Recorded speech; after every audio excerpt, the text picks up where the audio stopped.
चलिए बेटा स्टार्ट करें क्लास। चलिए, गुड आफ्टरनून ऑफ यू। आज बेटा हम मिल रहे हैं ग्रुप 2 का पेपर नंबर 3 कह लो, या ओवरऑल जो हमारा 7th पेपर है टैक्स लॉज एंड प्रैक्टिस, उसको बेसिकली बेटा आज हमें डिस्कस करना शुरू करना है। तो सबसे पहले बेटा आपके पास एक रजिस्टर होगा, उस रजिस्टर के ना स्टार्टिंग के 3 पेजेस आप छोड़ दीजिएगा for the purposes of index. 3 pages मतलब मैं सिंगल साइड को 1 पेज काउंट करूंगा, तो आगे पीछे कितने हो जाएंगे 2 पेजेस। तो ऐसे कितने पेजेस छोड़ने हैं आपको? 6 पेजेस छोड़ने हैं अगर आप सिंगल साइड को 1 पेज काउंट कर रहे हैं। और अगर आप आगे पीछे को 1 पेज काउंट करते हैं तो आपको कितने पेजेस छोड़ने हैं? 3 पेजेस छोड़ने हैं। ठीक है, 3 पेजेस छोड़ने के बाद आप ये हेडिंग डालेगा टैक्स लॉज एंड प्रैक्टिस, और सबसे पहले बेटा इसके ऊपर लिखिएगा ये पेपर जो है हमारे ग्रुप 2 का इकलौता प्रैक्टिकल पेपर है। जैसे ग्रुप 1 में इकलौता प्रैक्टिकल पेपर आपका कौन सा था? CAFM। ग्रुप 2 में इकलौता प्रैक्टिकल पेपर कौन सा है? Tax laws and practice. और अगर हम अपने सातों पेपर देखें तो ये पेपर नंबर 7 होता है। ठीक, जैसे CAFM में आप देखते हैं ग्रुप 1 में 2 वहां पर बाइफर्केशंस हैं, ठीक ऐसे ही हमारे इस सब्जेक्ट में भी 2 बाइफर्केशंस हैं। मतलब यहां पर भी हमें 2 पार्ट्स में इस पूरे के पूरे सब्जेक्ट को पढ़ना है। और वो 2 पार्ट्स क्या हैं? सबसे पहले हमारा है डायरेक्ट टैक्सेस, और डायरेक्ट टैक्सेस में बेसिकली हमें जो पढ़ना है वो पढ़ना है इनकम टैक्स। डायरेक्ट टैक्सेस में क्या पढ़ना है? इनकम टैक्स पढ़ना है। और ये जो इनकम टैक्स है ये हमारे सिलेबस का 60 मार्क्स कैरी करता है। कितने मार्क्स कैरी करता है? 60 मार्क्स कैरी करता है। और फिर हमारा है इनडायरेक्ट टैक्सेस। ये डायरेक्ट टैक्स को डायरेक्ट क्यों बोलते हैं, इनडायरेक्ट टैक्स को इनडायरेक्ट क्यों बोलते हैं, इस पर ऑफ कोर्स बात करेंगे, सारा डिस्कशन है हमारा। पर जो हमारा दूसरा पोर्शन है वो है इनडायरेक्ट टैक्सेस, और ये बेटा हमारे 40 मार्क्स कैरी करता है। जैसे CAFM में आपका 60 मार्क्स क्या था? कॉर्पोरेट अकाउंटिंग, और 40 मार्क्स क्या था? FM। ऐसे ही टैक्सेस में 60 मार्क्स क्या है बेटा? डायरेक्ट टैक्सेस, और 40 मार्क्स क्या है? Indirect taxes. और यहां पर ना हमें 2 टैक्सेस बेसिकली देखने हैं। एक है GST, goods and services tax बोलते हैं जिसको, गुड्स एंड सर्विसेज टैक्स, और दूसरा है कस्टम लॉज।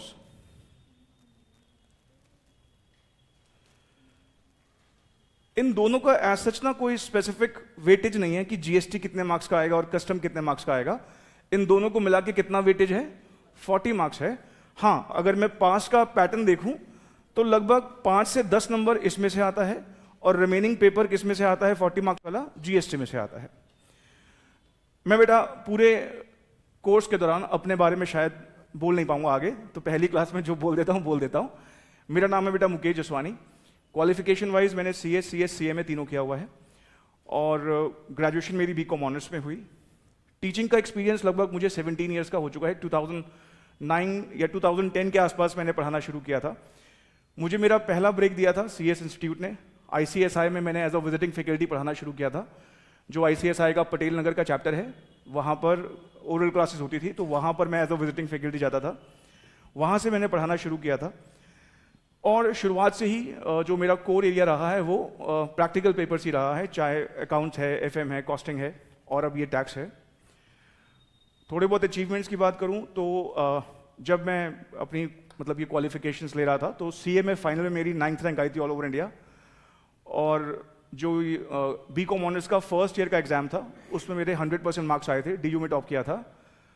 बाकी क्वालिफिकेशन जैसे जैसे आती चले गई। फिर मैंने कुछ टाइम बेटा जॉब करी। जॉब में लेकिन ज़्यादा मन लगा नहीं, और बहुत कम लोगों को पता है जो कुछ टाइम जॉब करी वो टैक्सेशन में ही करी थी। हालांकि मैंने टैक्सेशन जो है रिसेंटली लॉन्च किया, पर इंटरनेशनल टैक्सेशन में था मैं जब जॉब कर रहा था।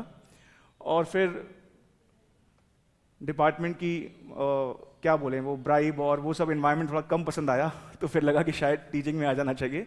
साफ सुथरा काम है, कोई किसी को कोई घूस नहीं देनी, किसी को कोई झूठ नहीं बोलना, सब कुछ ठीक ठाक है। तो फिर टीचिंग ही फिर प्लान किया कि चलो टीचिंग ही करते हैं। तो फिर पिछले अब 16-17 सालों से टीचिंग ही कर रहा हूँ।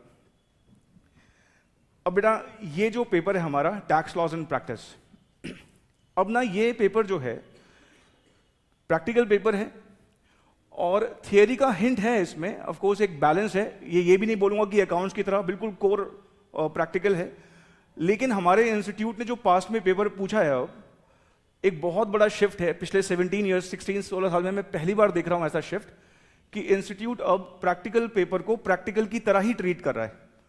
पहले क्या होता था, प्रैक्टिकल पेपर को इंस्टीट्यूट थियरी की तरह ही ट्रीट करता था, मतलब वैसे तो थियरी है ही, आपके सारे लॉज लीगली हैं बेसिकली, लेकिन प्रैक्टिकल पेपर भी इंस्टीट्यूट कैसे करता था, थ्योरी की तरह ही ट्रीट करता था। मतलब अगर मान लो CAFM का भी मैं याद करूं, अकाउंट्स का कभी पहले पेपर होता था तो 100 मार्क्स की अकाउंट्स में 50 नंबर की थियरी, 50 नंबर का प्रैक्टिकल। कई बार पहचानना मुश्किल होता था कि प्रैक्टिकली पेपर है ना, मतलब उसमें इतनी थियरी इंस्टीट्यूट डालता था।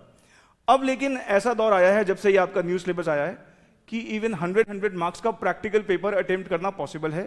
थियरी चॉइस में निकल जा रही है, मतलब जो अब पेपर का पैटर्न आ रहा है, अगर कोई बच्चा अपना प्रैक्टिकल स्ट्रॉन्ग करके जाता है तो थियरी को वो कैसे कर सकता है, चॉइस में निकाल सकता है। और मेरी हमेशा से ही यही बच्चों को एडवाइस रहती है कि जितना अच्छा आपका प्रैक्टिकल होगा उसमें सबसे बड़ा आपको एक एडवांटेज क्या मिलेगा, सबसे बड़ा एडवांटेज ये मिलेगा कि प्रैक्टिकल जब हम क्वेश्चंस एग्जाम में सॉल्व करते हैं मार्क्स नहीं कटते हैं। क्योंकि थियरी में क्या है ना कि अगर मान लो मैंने कोई थियरी क्वेश्चन अटेम्प्ट किया और मैं पेपर चेक कर रहा हूं, मैं मन बना के बैठा हूं कि 5 नंबर का है तो 4 से ऊपर नहीं दूंगा, और 4 भी तब दूंगा जब बहुत बढ़िया क्वालिटी थियरी लिखी है। और क्वालिटी थियरी तो आप जानते ही हो, हमें लगता है कि थियरी अच्छी लिखी है, वो जनरली होता क्या है कि थियरी जो है कहीं ना कहीं बच्चा अपनी कुछ कहानियां उसमें डाल के आता है, तो 5 में से 5 लेना ना बहुत टिपिकल है, बहुत टिपिकल है, बहुत मुश्किल है। लेकिन प्रैक्टिकल अगर आप कोई क्वेश्चन अटेम्प्ट करके आते हैं 5 मार्क्स से, तो पूरे 5 मिल सकते हैं अगर आपने सब कुछ ठीक किया है। तो अब ये ऐसा टाइम है जब इंस्टीट्यूट 100 मार्क्स का जो है वो क्या पूछता है, प्रैक्टिकल पूछता है। थियरी अगर आ भी रही है तो चॉइस में आती है। इनकम टैक्स के पेपर में हम देखेंगे लगभग 80-85% प्रैक्टिकल अटेम्प्ट हम कर पाते हैं, 10-15% जो है GST वाले पोर्शन में थियरी आ जाती है। बट हाँ, जो हमारा टैक्स इनकम टैक्स है उसमें ऑलमोस्ट 60% जो है वो पूरा का पूरा आप देखोगे प्रैक्टिकल अटेम्प्ट किया जा सकता है। अब आज की क्लास की शुरुआत में बेटा हम क्या करेंगे, थोड़ा बहुत बेसिक डिस्कस करेंगे। कोर्स का कंटेंट हमारा क्या क्या है, कौन कौन से चैप्टर्स हैं वो सब डिस्कस करेंगे। हमारे पेपर का पैटर्न डिस्कस करेंगे कि कितनी थियरी कितना प्रैक्टिकल, कौन से चैप्टर से कितना कितना वेटेज जनरली रहता है, ये सारी बातें आज हमें डिस्कस करनी है। और थोड़ा बहुत बेसिक जो है आज स्टार्ट कर देंगे, ठीक है। और भी कई सारी बातें मुझे बोलनी है, वो मैं जैसे जैसे आज क्लास प्रोग्रेस करेगी मैं बोलता जाऊंगा। तो अब आप सबसे पहले बेटा क्या करने वाले हैं, सबसे पहले आप अब एक हेडिंग डालिएगा, कोर्स कंटेंट। सबसे पहले हेडिंग डालेंगे क्या, कोर्स कंटेंट।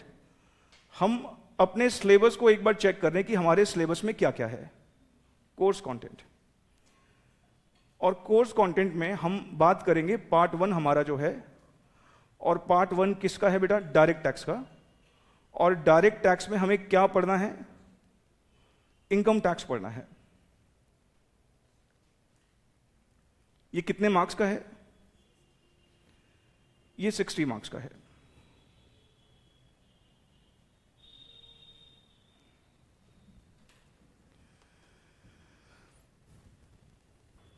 ठीक, चलो एक छोटी सी बात तो आपको पता होगी, टैक्स बेटा कौन कलेक्ट करता है, भारत सरकार। टैक्स कौन कलेक्ट करता है, भारत सरकार। हालांकि स्टेट लेवल पे भी टैक्सेस कलेक्ट होते हैं, सेंट्रल लेवल पे भी होते हैं, पर जो हम इनकम टैक्स पढ़ रहे हैं ये कौन सा लेवल टैक्स है, ये सेंट्रल लेवल टैक्स है। मतलब ये जो टैक्स है ये कौन कलेक्ट करता है, हमारी सेंट्रल गवर्नमेंट कलेक्ट करती है। और टैक्सेस कलेक्ट करना जो है वो क्यों जरूरी है, क्योंकि देखो अगर मैं बात करता हूं, अगर मैं अपने छोटे से स्केल पर घर की भी बात करूं तो घर चलाने के लिए चाहिए पैसा, ठीक। और अगर मैं पूरे इंडिया को एक घर की तरह ट्रीट करूं और उस घर के मुखिया की बात करूं, तो घर का मुखिया बेसिकली कौन है, सेंट्रल गवर्नमेंट, भारत सरकार, जो भी फिलहाल बीजेपी पावर में है। उसको पूरे देश को चलाने के लिए क्या चाहिए, अच्छा खासा पैसा चाहिए। और देश को चलाने का मतलब टाइम टाइम पर आप देखोगे हाईवेज बन रहे हैं, हॉस्पिटल्स बन रहे हैं, यूनिवर्सिटीज बन रही हैं, डिफेंस पे खर्चा हो रहा है। भगवान ने हमें इतने 2 प्यारे पड़ोसी बख्शे हैं, चाइना और पाकिस्तान, तो हमें डिफेंस पे भी बहुत खर्चा करना पड़ता है। तो अगर आप देखो तो हमारा जो है देश चलाने के लिए बहुत अच्छा खासा पैसा चाहिए। अब पैसा जनरली कहां से आएगा, पैसा आने का सबसे बड़ा एक तरीका तो यह भाई कमाई करो। अगर मान लो एक फैमिली रन होती है तो उसमें एक अर्निंग मेंबर होता है जो कहीं पर जॉब कर रहा होता है या फिर कोई बिजनेस कर रहा होता है और उसके थ्रू इनकम आती है और वो फिर उस इनकम से अपने घर को चलाता है। देश को चलाने के लिए भारत सरकार को भी क्या चाहिए, पैसा चाहिए। अब एक तरीका है कि भारत सरकार भी कोई काम करे, और वो काम अगर हम देखें तो भारत सरकार करती भी है। भारत अगर देखें तो सरकारी कंपनियां बहुत सारी हैं। हम भारत सरकार की बात करें तो बैंकिंग सेक्टर में कौन है? स्टेट बैंक ऑफ इंडिया, और भी कई सारे सरकारी बैंक आप देखोगे। रेलवेज में आईआरसीटीसी किसका है? भारत सरकार का है। अगर मैं लॉजिस्टिक्स की बात करूं तो वहां पर इंडियन पोस्ट ऑफिस किसका है? भारत सरकार का है। अगर हम बात करें suppose oil and gas sector की तो वहां पर ओएनजीसी, एनटीपीसी, ये सब कौन है? ये सब में भारत सरकार। इसका मतलब बहुत सारी गवर्नमेंट कंपनीज हैं। और आप देखोगे अगर किसी भी गवर्नमेंट कंपनी में अगर आप इन्वेस्टमेंट करोगे ना, किसी गवर्नमेंट कंपनी का शेयर खरीदोगे, आप देखोगे गवर्नमेंट कंपनियां भर भर के डिविडेंड बांटती हैं। भर के डिविडेंड क्यों बांटती हैं? क्योंकि जब कोई सरकारी कंपनी डिविडेंड बांटेगी तो डिविडेंड किसके पास जाएगा? मालिक के पास। और मालिक कौन है सरकारी कंपनियों की? सरकार। इसका मतलब क्योंकि सरकार को पैसा चाहिए होता है देश चलाने के लिए, तो वो सरकारी कंपनियों के थ्रू क्या करवाते हैं? भर के डिविडेंड बंटवाते हैं। तभी आप देखोगे किसी भी गवर्नमेंट कंपनी का डिविडेंड यील्ड बहुत अच्छा होता है, क्योंकि वो डिविडेंड जो बटेगा वो किसको बटेगा? ओनर्स को। और ओनर कौन होगी किसी भी गवर्नमेंट कंपनी की? ऑफ कोर्स गवर्नमेंट होगी। तो एक तरीका तो क्या करती है सरकार देश चलाने के लिए? वो पैसा अरेंज करती है कैसे? बिजनेस करके। लेकिन प्रॉब्लम यह ना कि अगर गवर्नमेंट को देखोगे तो वो बिजनेस उस माइंडसेट से नहीं कर सकती जैसे कि एक नॉर्मल बिजनेसमैन करता है। आप कल को कोई बिजनेस स्टार्ट करोगे तो आपके दिमाग में पूरा का पूरा प्रॉफिट ऑब्जेक्टिव हो सकता है, लेकिन अगर एक सरकारी कंपनी को सरकार अगर कोई बिजनेस स्टार्ट करती है तो उसके दिमाग में प्रॉफिट ऑब्जेक्टिव नहीं हो सकता। उसको साथ में क्या मीट करना पड़ता है? सोशल ऑब्जेक्टिव भी मीट करना पड़ता है। आईआरसीटीसी जो है, जो इंडियन रेलवेज है, भारत सरकार इंडियन एयरलाइंस की तरह, जो कई सारी एयरलाइंस हैं उसकी तरह वहां पे चार्जिंग नहीं कर सकती।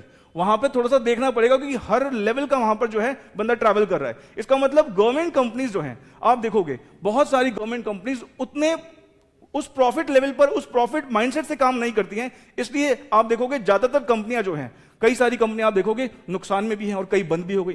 फॉर एग्जांपल आपने एमटीएनएल बीएसएनएल सुना होगा। एमटीएनएल पुराने टेलीकॉम के यही मेन ऑपरेटर थे। आज के टाइम पे जियो है, लेकिन एमटीएनएल बीएसएनएल ये सब क्या है? अच्छे खासे नुकसान में है। ऐसे ही Steel Authority of India Limited जो स्टील सेक्टर में है, उनका भी देखोगे अब पता नहीं शायद वो टर्न अराउंड किया कि नहीं किया, लेकिन पीछे बहुत नुकसान में थे वो। इंडियन पोस्ट ऑफिस पहले बहुत सारे नुकसान में थे। आज के टाइम पे हो सकता है कि कुछ चेंज हुआ हो, लेकिन स्टिल अगर आप देखोगे गवर्नमेंट ना देश चलाने के लिए जब बिजनेस करती है तो वहां से सिर्फ 10% पैसा ही जुटा पाती है। मतलब जितना देश चलाने के लिए चाहिए कितना जुटा पाती है? सिर्फ मात्र 10%। इसका मतलब अभी और पैसा चाहिए। अब और पैसा फिर कहां से आएगा?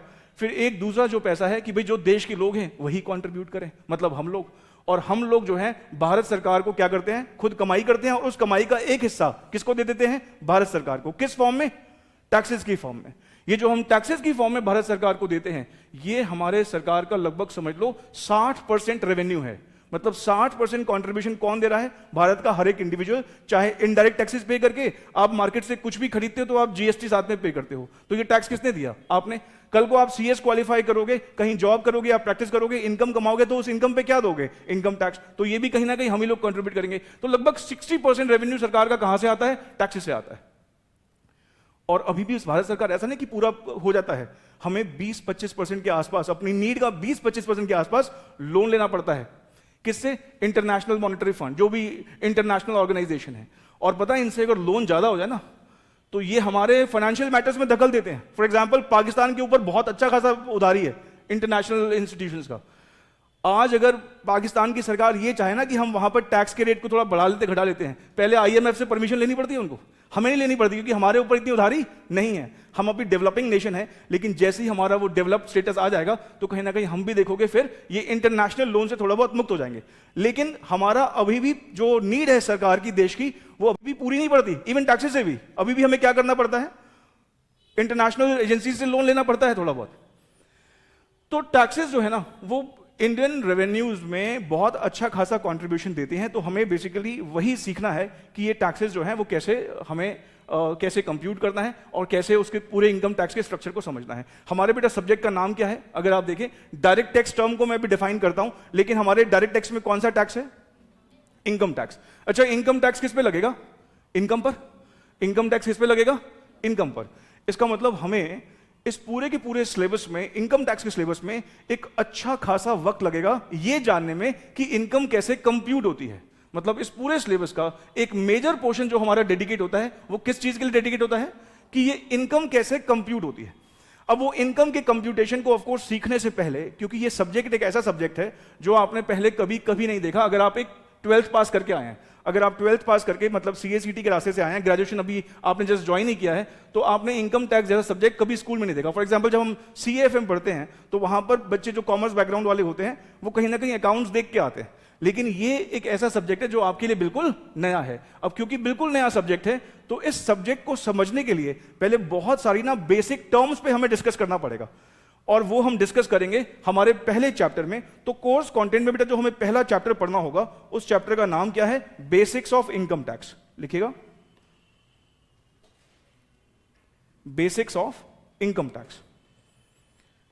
इसमें हम बहुत सारे बेसिक्स टर्म्स पर डिस्कशन करेंगे कि इनकम टैक्स में जो जो बेसिक्स टर्म्स डिस्कस होने वाली हैं, जैसे कि हम देखेंगे यहां पर एक फाइनेंशियल ईयर फॉलो होता है, एक previous year, assessment year, finance act, बड़ी सारी बातें हैं जो हमें यहां पर डिस्कस करनी होंगी। ठीक है, अब जैसे कि मैंने आपसे कहा कि हमारे ये सिलेबस जो है, क्योंकि हमें इनकम पे टैक्स देना है सरकार को, हमें इनकम पर क्योंकि टैक्स देना, तो इनकम निकालना तो पूरा सिलेबस है, लेकिन टैक्स निकालना जो है वो ज्यादा वक्त नहीं लेता। मतलब टैक्स निकालना हम आपको मतलब हम जो है शुरुआत की कुछ क्लासेस में सीख जाएंगे। मतलब टैक्स का कंप्यूटेशन हार्डली 5-6 क्लासेस का काम है। 5 से 6 क्लासेस में हम क्या सीख जाएंगे?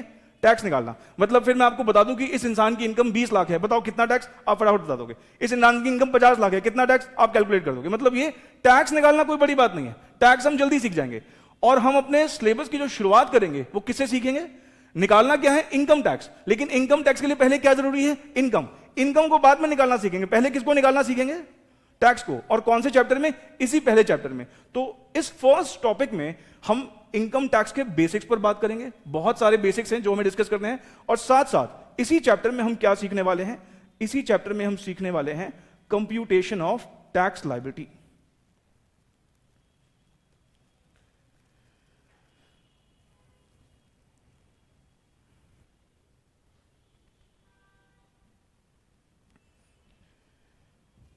इसके बाद बेटा जो हमारा दूसरा यहां पर टॉपिक होगा जो हमें पढ़ना है, वो पढ़ना है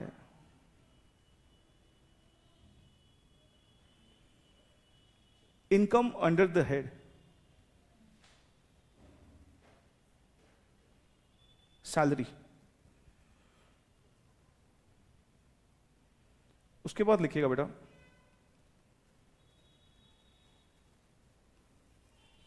profits and gains from business और profession.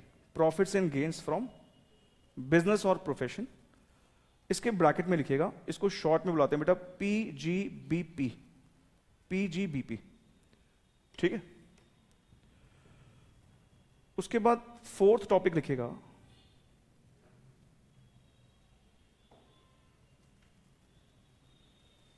Income under the head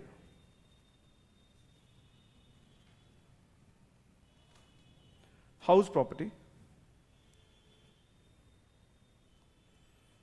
fifth topic लिखिएगा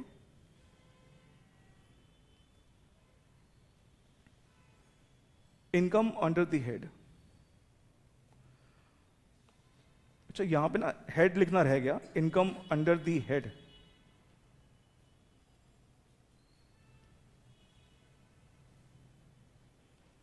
house property, income under the head,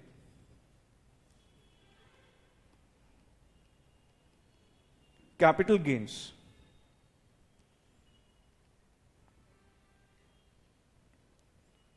next topic लिखिएगा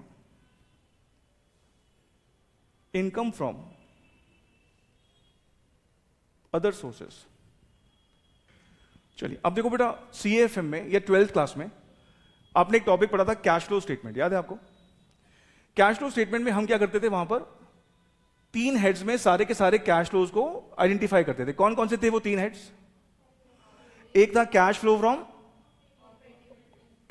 ऑपरेटिंग एक्टिविटीज, दूसरा था फाइनेंसिंग, और तीसरा कौन सा था? इन्वेस्टिंग। याद है ना, वो 3 हमारे पास वहां पर हेड्स होते थे।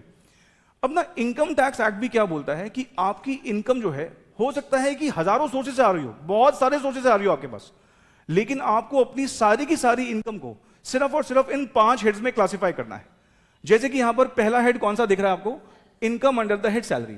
आप बेटा अगर अपने आसपास के एनवायरनमेंट को चेक करोगे तो आपको ज्यादातर लोग जो हैं वो कैसे मिलेंगे? वो आपको देखोगे जॉब करते हुए मिलेंगे। क्या कर रहे होंगे? जॉब कर रहे होंगे। और जॉब करेंगे तो वहां से कौन सी इनकम आएगी?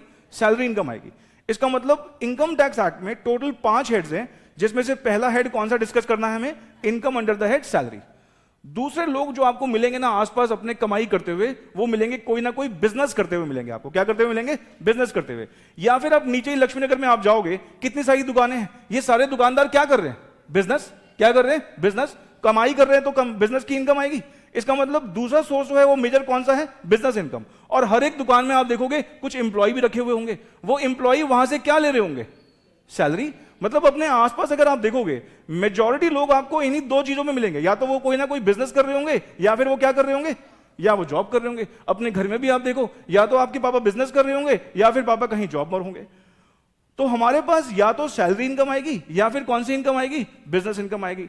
अब ये जो दूसरा हेड है बिजनेस प्रोफेशन, अब बिजनेस भी हो सकता है, मेरा कपड़े का व्यापार है, जूते का व्यापार है, मेडिसिन का बिजनेस है, तो मैं क्या कर रहा हूं? बिजनेस। मैं प्रोफेशन भी कर सकता हूं। कल को जब आप सीएस क्वालिफाई करोगे, तो सीएस क्वालिफाई करने के बाद जो है आप हो सकता है प्रैक्टिस करो।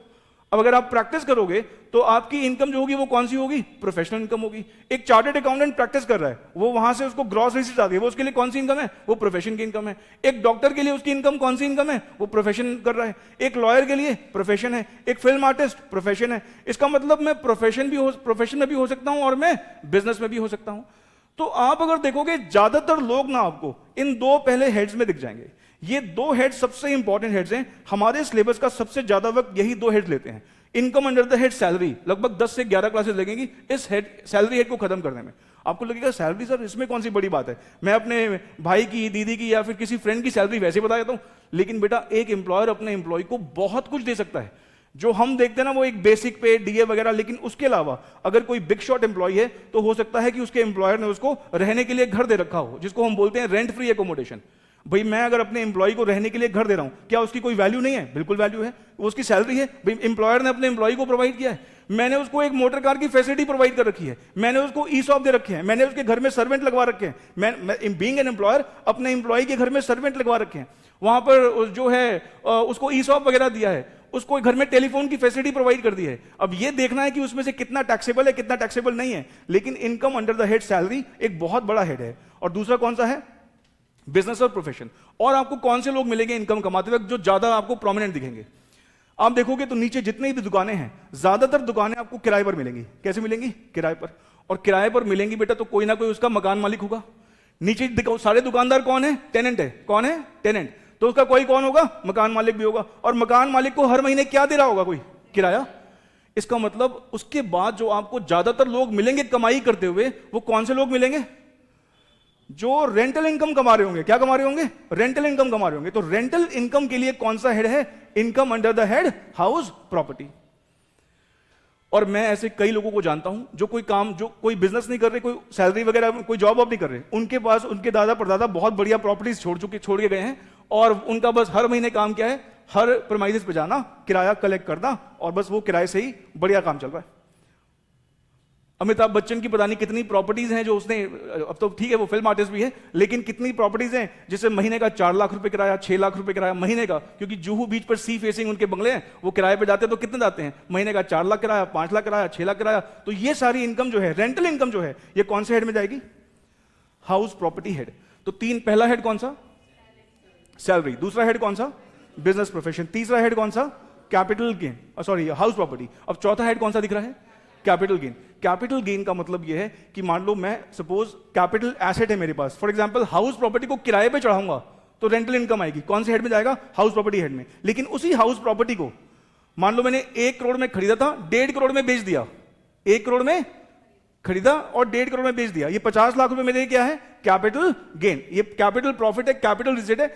और ऐसे ही अगर मान लो मैं स्टॉक मार्केट में अच्छी खासी ट्रेडिंग करता हूं, मेरे पास शेयर्स हैं, बहुत बढ़िया शेयर्स हैं, और मैंने शेयर्स खरीदता बेचता रहता हूं, तो उस केस में जो शेयर्स को बेच के मुझे गेन हो रहा है, उस गेन को क्या बोलूंगा? Capital gain. ज्वेलरी है, ज्वेलरी खरीदना बेचना काम है, तो ये हमारे लिए क्या है? Capital gain. इसका मतलब ये कि अगर मेरे पास कोई कैपिटल एसेट है जो मैंने कम वैल्यू में खरीदा था और ज्यादा वैल्यू में बेच दिया, तो ऐसे गेन को मैं क्या बोलूंगा? Capital gain. 1 करोड़ की चीज 1.5 करोड़ में बेची तो 50 लाख रुपए क्या होगा मेरा? Capital gain. तो हमारा जो अगला हेड है वो कौन से वाला है? Capital gain. अब ना सरकार के लिए ये पॉसिबल नहीं है कि अलग अलग बड़े सारे हेड बना दे। इसलिए सरकार ने टोटल कितने हेड बनाए? 5। सरकार ने कहा 4 हेड तो प्रोमिनेंट है क्योंकि ऐसे लोग ज्यादा मिलते हैं जो या तो जॉब कर रहे हैं, या फिर बिजनेस कर रहे हैं, या फिर उनका किराए का काम है, और या फिर वो शेयर्स का खरीद बेच, प्रॉपर्टी का खरीद बेच करते हैं, तो क्या है? Capital gain. और अब जो है 4 हेड्स के बाद सरकार कह रही है इससे ज्यादा हम कॉम्प्लेक्स नहीं करेंगे, अब जितनी भी बची हुई इनकम है आपकी और किसी भी सोर्स से आए, वो सारी की सारी आप कहां ले जाना? अदर सोर्सेज में। जैसे जब मैंने कहा कैश फ्लो स्टेटमेंट हम कर रहे थे, ऐसी कोई कैश फ्लो जो इन्वेस्टिंग नहीं है या फाइनेंसिंग नहीं है, उसको पता हम कहां डालते थे? ऑपरेटिंग में। मतलब वहां पर ऑपरेटिंग वाला हेड था, वो कौन सा था? रेसिडुअल हेड था। तो यहां पर रेसिडुअल हेड कौन सा है? Other sources. अगर कोई भी इनकम पहले 4 हेड में नहीं आ पा रही है तो वो कहां चली जाएगी?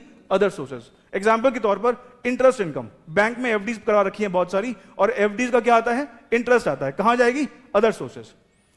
डिविडेंड इनकम कहां जाएगा? Other sources. आप गोवा में गए, गोवा के कसिनो में आपने वहां पे जुआ खेला और वहां से कुछ जीत के आ गए, कहां जाएगा? Other sources. इसका मतलब जो पहले 4 हेड्स में नहीं आएगा वो कहां चले जाएगा? अदर सोर्सेज में। और बेटा ये 5 हेड्स को पढ़ना ही, ये जो 5 हेड्स हम पढ़ेंगे इसी में हमें मैक्सिमम वक्त लगेगा, और इन 5 हेड्स से मिलाकर एग्जाम में लगभग 25 से 45 मार्क्स का पेपर आता है। कितने में से? 60 में से। कितने में से? 60 जो हमारे मार्क्स का इनकम टैक्स है, उसमें से 25 से 45 नंबर किसके हैं? इन 5 हेड्स के। अब ये बता पाना मुश्किल है कि कौन से हेड से कितने का आएगा। कभी इंस्टीट्यूट सैलरी हेड को ज्यादा वेटेज देता है, कभी बिजनेस प्रोफेशन को, कभी कैपिटल गेन को, लेकिन हाँ सबसे मिला के कितने का आता है एग्जाम में? 25 से 45 नंबर का पेपर आता है। अब वो 25 भी हो सकता है, 30, 35, 40, 45, कितना भी हो सकता है, और हमें मैक्सिमम टाइम यहीं पे निकलेगा लगेगा। मतलब इनकम निकालना हम कहां सीखेंगे? इन सारे हेड्स में। 10 से 11 क्लासेस लगभग इसमें लग जाएंगी, 9 से 10 क्लासेस लगभग इसमें लगेंगी, 6 क्लासेस करीब इसमें लगेंगी, ऐसे ही 6-7 क्लासेस यहां लगेंगी, और लगभग 3 क्लासेस यहां लगेंगी। इसका मतलब हमारा मैक्सिमम जो टाइम लगने वाला है वो कहां लगने वाला है? इन्हीं हेड्स में लगने वाला है। और यहां पर हम बेसिकली इनकम निकालना सीखेंगे, लेकिन उस इनकम पे टैक्स निकालना शुरुआत में ही सीख लेंगे। मतलब यहां पर हम पहले टॉपिक में क्या सीख लेंगे? टैक्स कैसे निकलता है, लेकिन इनकम निकालना कैसे सीखेंगे? पूरे के पूरे सिलेबस में। ठीक है, तो ये हमारे बेटा 6 टॉपिक्स हो गए। इसके बाद अगला टॉपिक लिखिएगा आप, टॉपिक नंबर 7।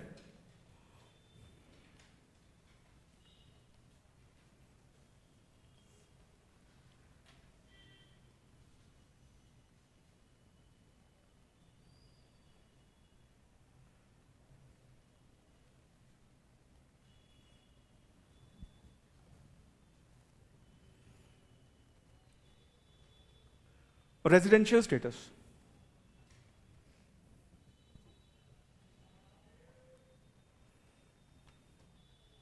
ठीक है,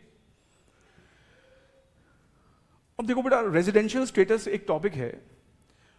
इसमें हम बेसिकली क्या सीखेंगे? ऐसा इंसान जो पूरे साल भर इंडिया में ही पड़ा रहता है उसको हम बोलते हैं रेजिडेंट। क्या बोलते हैं? रेजिडेंट। और ऐसा इंसान जो इंडिया में कभी कभी आता है पर यहां से कुछ इनकम कमा के जाता है उसको हम क्या बोलते हैं? Non resident. Exactly resident non resident कौन होता है वो हमें कहां सीखना है? इस चैप्टर में। लेकिन आपसे मैं एक सिंपल से सवाल करता हूं, ऐसा इंसान जो पूरे साल भर इंडिया में ही रहता है उससे हमें ज्यादा टैक्स लेना चाहिए, या फिर ऐसा इंसान जो इंडिया में कभी कभी आता है, कुछ टाइम के लिए आता है, उससे ज्यादा टैक्स लेना चाहिए? क्या लगता है आपको, किससे ज्यादा टैक्स लें? जो इंडिया में ही रहता है या जो इंडिया के बाहर ज्यादा रहता है? जो इंडिया में ही रहता है। ऑफ कोर्स, मैं इंडिया में रह रहा हूं, इंडिया की रिसोर्सेज यूज कर रहा हूं, बिजनेस यहां पे कर रहा हूं, प्रोफेशन यहां पे कर रहा हूं, पूरे साल यहां रहता हूं। तो ऐसा इंसान जो पूरे साल इंडिया में ही रहता है उसको क्या बोलते हैं? रेजिडेंट। और ऐसा इंसान जो इंडिया में आता तो है लेकिन कम वक्त के लिए आता है, फॉर एग्जाम्पल हर साल आईपीएल होता है, तो आईपीएल के दौरान आपको पता है कई सारे फॉरेन क्रिकेटर्स आते हैं, तो वो फॉरेन क्रिकेटर्स जब यहां पर आते हैं तो वो कमाई करके जाते हैं यहां से, तो वो जो कमाई करके गए हैं उस पर सरकार टैक्स तो लेगी क्योंकि बाहर यहीं से कमाया उन्होंने, लेकिन उनसे उतना टैक्स नहीं लेगी जितना कि किससे लेगी? एक ऐसे इंसान से जो इंडिया में ही कमाता है। फॉर एग्जांपल सचिन तेंदुलकर, अब तो चलो रिटायर हो गया, लेकिन और भी जो जितने भी इंटरनेशनल प्लेयर्स हैं, जो इंडियन प्लेयर्स हैं, उनका टैक्स ऑफ कोर्स यहां पर ज्यादा बनेगा, और जो फॉरेन प्लेयर्स हैं जो यहां पर कुछ टाइम के लिए आते हैं और वापस चले जाते हैं, उनका टैक्स क्या बनेगा? कम बनेगा। अब किस इंसान को मैं रेजिडेंट बोलूंगा और किस इंसान को नॉन रेजिडेंट बोलूंगा, वो हमें कौन से टॉपिक में सीखना है? रेजिडेंशियल स्टेटस में।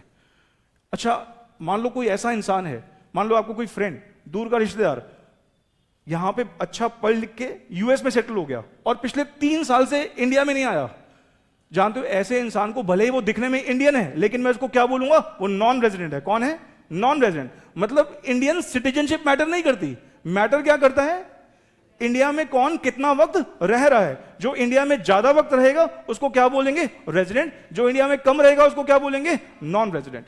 और रेजिडेंट से क्या लेते हैं, ज्यादा टैक्स, और नॉन रेजिडेंट से क्या लेते हैं, कम टैक्स। अभी पीछे अंबानी ने अपने लड़के की शादी करवाई, कितने सारे बाहर के सिंगर्स वगैरह बुलाए, रिहाना और वो जो जस्टिन बीबर, पता नहीं कौन कौन आया।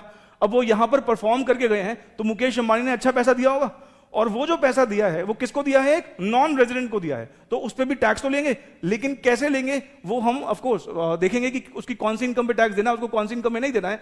लेकिन रेजिडेंशियल स्टेटस एक बहुत इंपॉर्टेंट कह सकते हो क्राइटेरिया है ये देखने के लिए कि उससे हमें टैक्स कितना लेना है। वो हम कहां पे सीखने वाले हैं, इस चैप्टर में। देखो, आज मैं कोई टॉपिक फिलहाल आपको नहीं करवा रहा हूं, बेसिक्स का थोड़ा स्टार्ट करेंगे, हर एक टॉपिक को थोड़ा सा टच करके वापस से इस कोर्स कंटेंट वाले इस पे आ जाएंगे। तो हमारा अगला टॉपिक कौन सा होने वाला बेटा, रेजिडेंशियल स्टेटस। इसके बाद लिखिएगा नेक्स्ट टॉपिक जो हम यहां पर डिस्कस करेंगे, वो लिखिएगा set of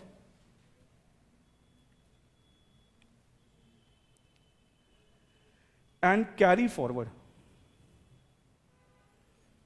set of and carry forward of losses.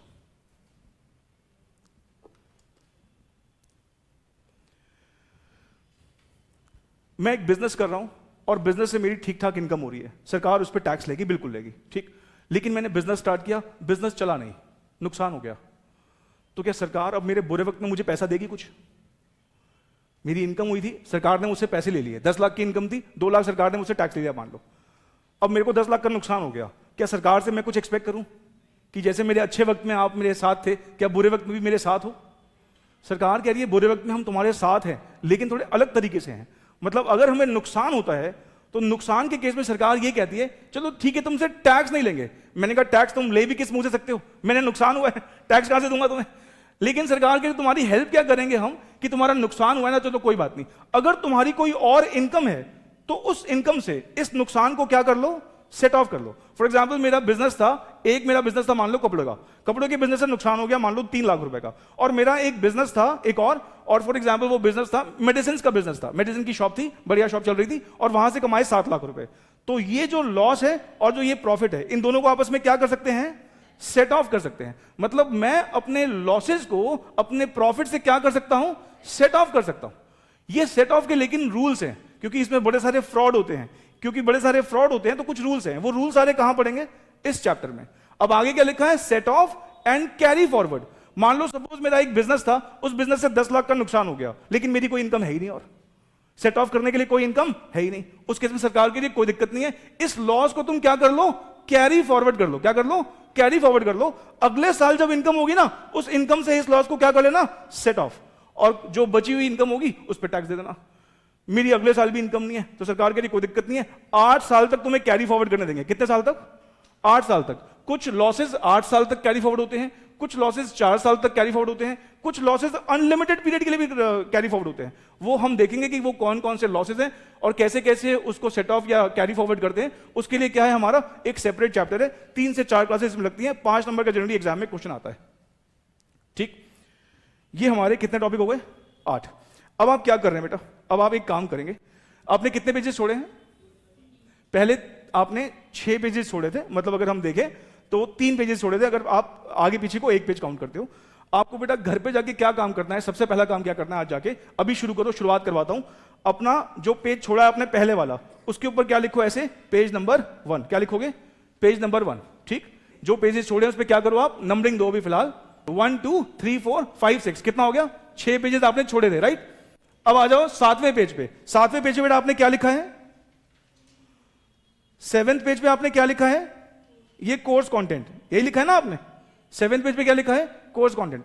अरे साथ हो मेरे, पहले आपने 3 पेजेस छोड़े थे और आगे पीछे 1 2 3 4 5 6, यहां पे क्या लिखोगे आप, पेज नंबर 7। अरे लिखा है नहीं लिखा, चलो उसके बाद लिखो पेज नंबर 8, ये भी खाली छोड़ना है क्योंकि हमारा कोर्स कंटेंट पेज नंबर 8 तक जाएगा, ठीक है। उसके बाद पेज नंबर 9, इस पे ना अभी हम क्वेश्चन पेपर का पैटर्न लिखेंगे। क्या लिखेंगे? क्वेश्चन नंबर का पैटर्न, पेपर का पैटर्न लिखेंगे। उसके बाद पेज नंबर 10 से हम टॉपिक की शुरुआत करेंगे। पेज नंबर 10 से क्या करेंगे? टॉपिक की शुरुआत करेंगे। मेरे ख्याल से समझ में आ गई आपको बात। 6 पेजेस आपने इंडेक्स के लिए खाली छोड़े थे। 7वें पे आप क्या लिख रहे हो? कोर्स कंटेंट लिख रहे हो, जो 8 नंबर पेज तक जाएगा। 9 पे क्या लिखोगे मेरे साथ?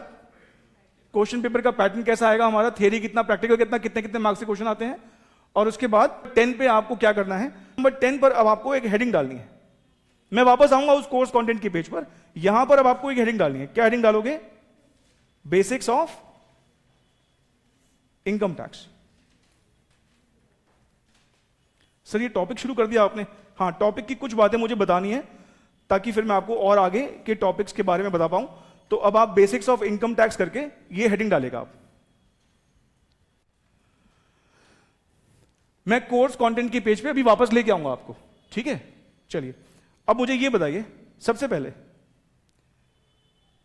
हमारे कितने हेड्स की इनकम होती है बेटा? हमारे इनकम टैक्स में कितने हेड्स होते हैं? 5 हेड्स होते हैं, राइट?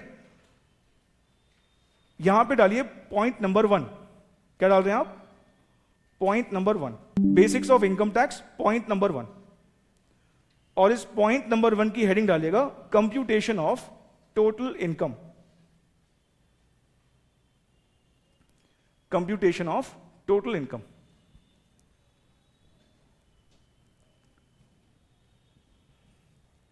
ठीक है?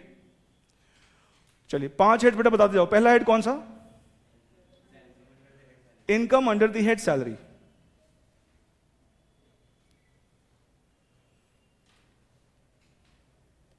मैं अगर जॉब कर रहा हूं तो मेरी बेटा कौन से हेड की इनकम होगी? Income under the head salary. मैं अगर बिजनेस कर रहा हूं तो कौन से हेड से इनकम आएगी? Profits and gains from business और profession. Profits and gains from business और प्रोफेशन, ठीक है? इसको बेटा शॉर्ट में हम बार बार किस नाम से पुकारेंगे? PGBP। अगर मान लो मैं बहुत सारी प्रॉपर्टी रखता हूं और प्रॉपर्टी मैंने किराए पे चढ़ा रखी है, कौन से हेड से इनकम आएगी? House property. लिखो income under the head house property.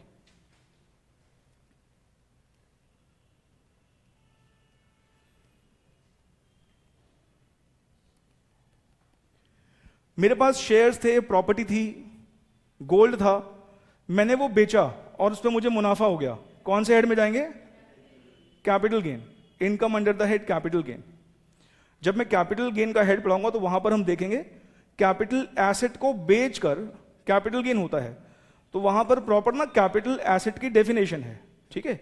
Income under the head capital gains. और जिस इनकम का कोई नहीं उसका कौन बेटा? Other sources. ऐसी इनकम जिसको पहले 4 हेड एंट्री नहीं दे रहे हैं उसको कौन हेड देगा? Other sources. Income from other sources,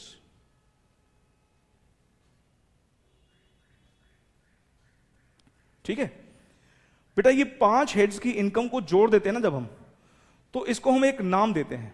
इसको नाम देते हैं ग्रॉस टोटल इनकम। क्या नाम देते हैं? Gross total income. Gross total income. 5 heads की इनकम को जोड़ के क्या आता है? ग्रॉस टोटल इनकम, ठीक? इसका मतलब ये कि जब मैं आपको 5 हेड्स की इनकम निकालना सिखा दूंगा तो उसके बाद आप किसी भी इंसान की क्या निकाल पाएंगे? Gross total income. हमें वो इनकम निकालनी है जिस पर मुझे सरकार को क्या पे करना है? टैक्स। ग्रॉस टोटल इनकम पर सरकार को टैक्स नहीं देना होता। ग्रॉस टोटल इनकम निकालने के बाद ना सरकार मुझे कुछ छूट देती है, मुझे कुछ बेनिफिट्स देती है, और उन बेनिफिट्स को हम बोलते हैं डिडक्शंस। क्या बोलते हैं? डिडक्शंस। उन बेनिफिट्स को हम क्या बोलते हैं? डिडक्शंस। और ये जो डिडक्शंस दी जाती हैं इसके लिए पॉपुलरली नाम चलता है डिडक्शन अंडर सेक्शन या deductions from section 80C to 80U। ये जो डिडक्शंस दे रखी हैं ये इनकम टैक्स एक्ट के सेक्शन 80C से लेकर 80U तक बड़ी सारी दे रखी है। ये जब डिडक्शंस को हम माइनस कर लेते हैं ना तो उसके बाद बेटा आता है टोटल इनकम। उसके बाद क्या आता है? उसके बाद आता है टोटल इनकम। और इस टोटल इनकम पर सरकार जो है हमसे टैक्स लेती है। सरकार हमसे टैक्स किस पे लेती है? टोटल इनकम पे टैक्स लेती है। और इसलिए इस टोटल इनकम को हम कई बार नाम देते हैं टैक्सेबल इनकम। क्या नाम देते हैं? Taxable income. इस टोटल इनकम को हम कई बार नाम देते हैं टैक्सेबल इनकम। ऐसी इनकम जो टैक्स लगने योग्य है, टैक्सेबल इनकम।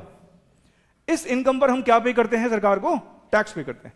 इसका मतलब हमें सैलरी हेड कैसे इनकम कंप्यूट करनी है, सैलरी हेड में सीखेंगे, फिर बिजनेस प्रोफेशन हेड सीखेंगे, फिर हाउस प्रॉपर्टी का हेड सीखेंगे, कैपिटल गेन का हेड सीखेंगे, अदर सोर्सेज का हेड सीखेंगे, तब निकाल पाएंगे अच्छा इस इंसान की ये सारी टोटल इनकम है। लेकिन सरकार कह रही है इसमें से हम क्या देंगे? कुछ छूट देंगे। और वो बेसिकली क्या है? डिडक्शंस। डिडक्शन का हमारा एक सेपरेट चैप्टर है, अगला भी वही लिखवा रहा हूं। और ये डिडक्शन जो हैं वो कैसे कैसे दी जाती हैं इसके लिए हम पढ़ेंगे इस चैप्टर में। और ये डिडक्शन कौन से सेक्शन में दे रखी है? 80C से लेकर 80U। बेसिक्स वाले टॉपिक में हम ये भी डिस्कस करेंगे कि हमारे सिलेबस में इनकम टैक्स एक्ट 1961 है। कौन सा एक्ट है? अभी पढ़ेंगे आगे। इनकम टैक्स एक्ट 1961 है। अभी आपने सुना होगा कि इनकम टैक्स एक्ट 2025 भी आने वाला है, वो अब एप्लीकेबल होगा, लेकिन इस साल ये हमारे एग्जाम में नहीं आएगा। ये अगर आएगा भी तो कब आएगा? अगले साल जून 2027 में एप्लीकेबल होगा। ये जो पूरा साल है अभी कौन सा वाला रहने वाला है? यही वाला रहने वाला है।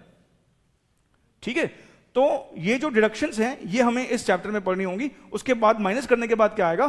Taxable income. ठीक, मैं इस वाले नोट्स पर वापस आऊंगा। अब मैं आपको वापस कहां ले जा रहा हूं? वापस कहां ले जा रहा हूं? अपने कोर्स कंटेंट वाले पेज पे। ठीक है, इस पेज पे वापस आऊंगा अभी मैं। और यहां पर अब आप एक टॉपिक लिख रहे हैं। अगला टॉपिक कौन सा लिखवाऊंगा बेटा? डिडक्शंस।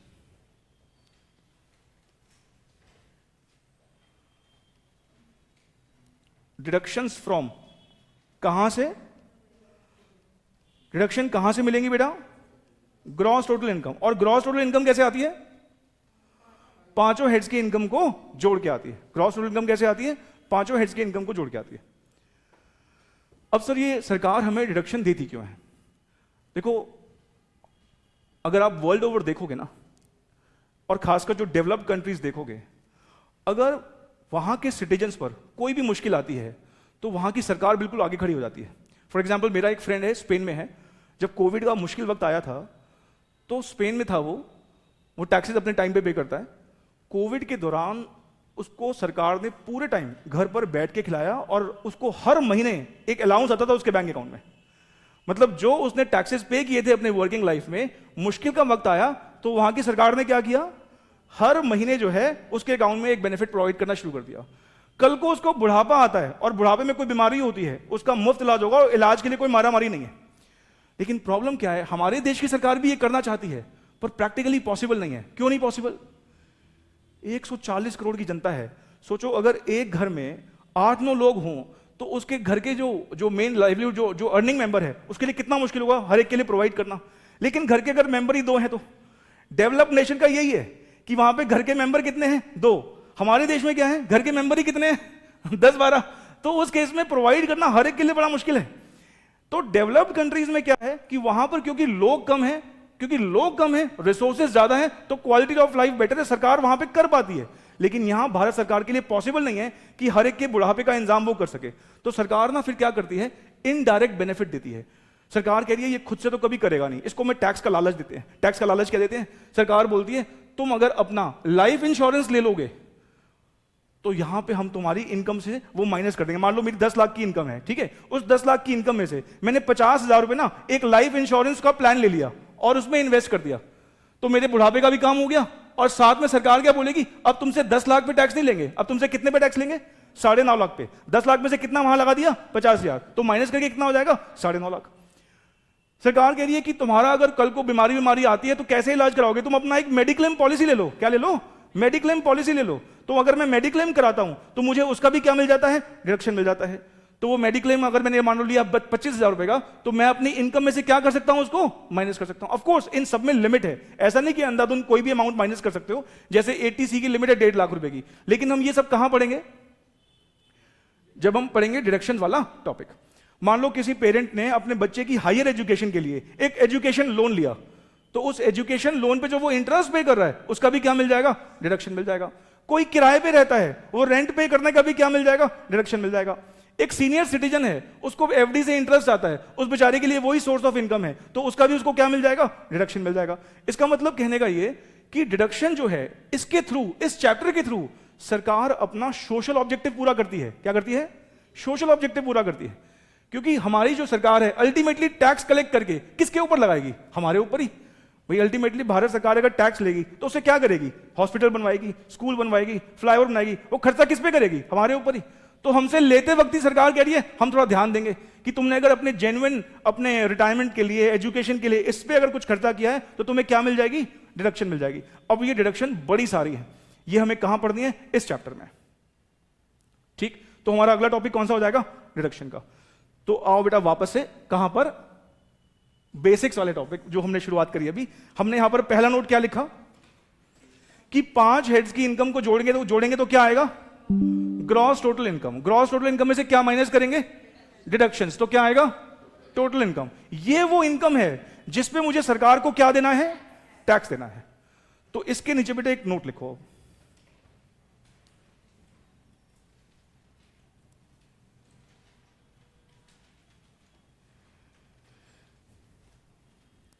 इसके नीचे नोट लिखो, टैक्स इज पेड ऑन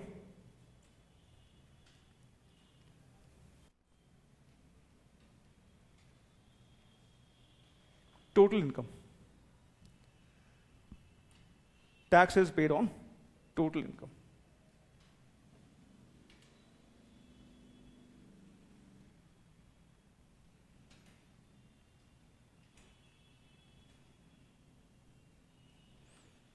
अब लिखो बेटा इसके नीचे एक example.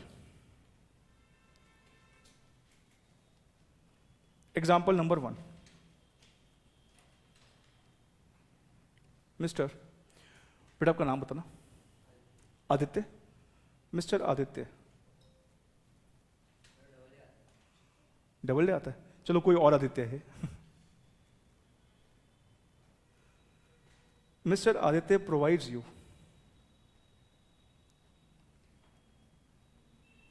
following details.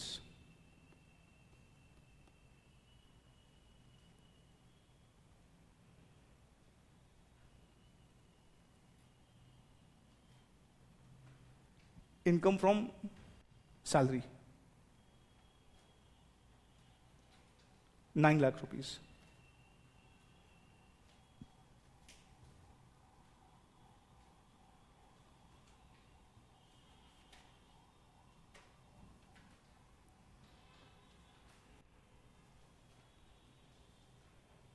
Income from house property 4 lakh rupees.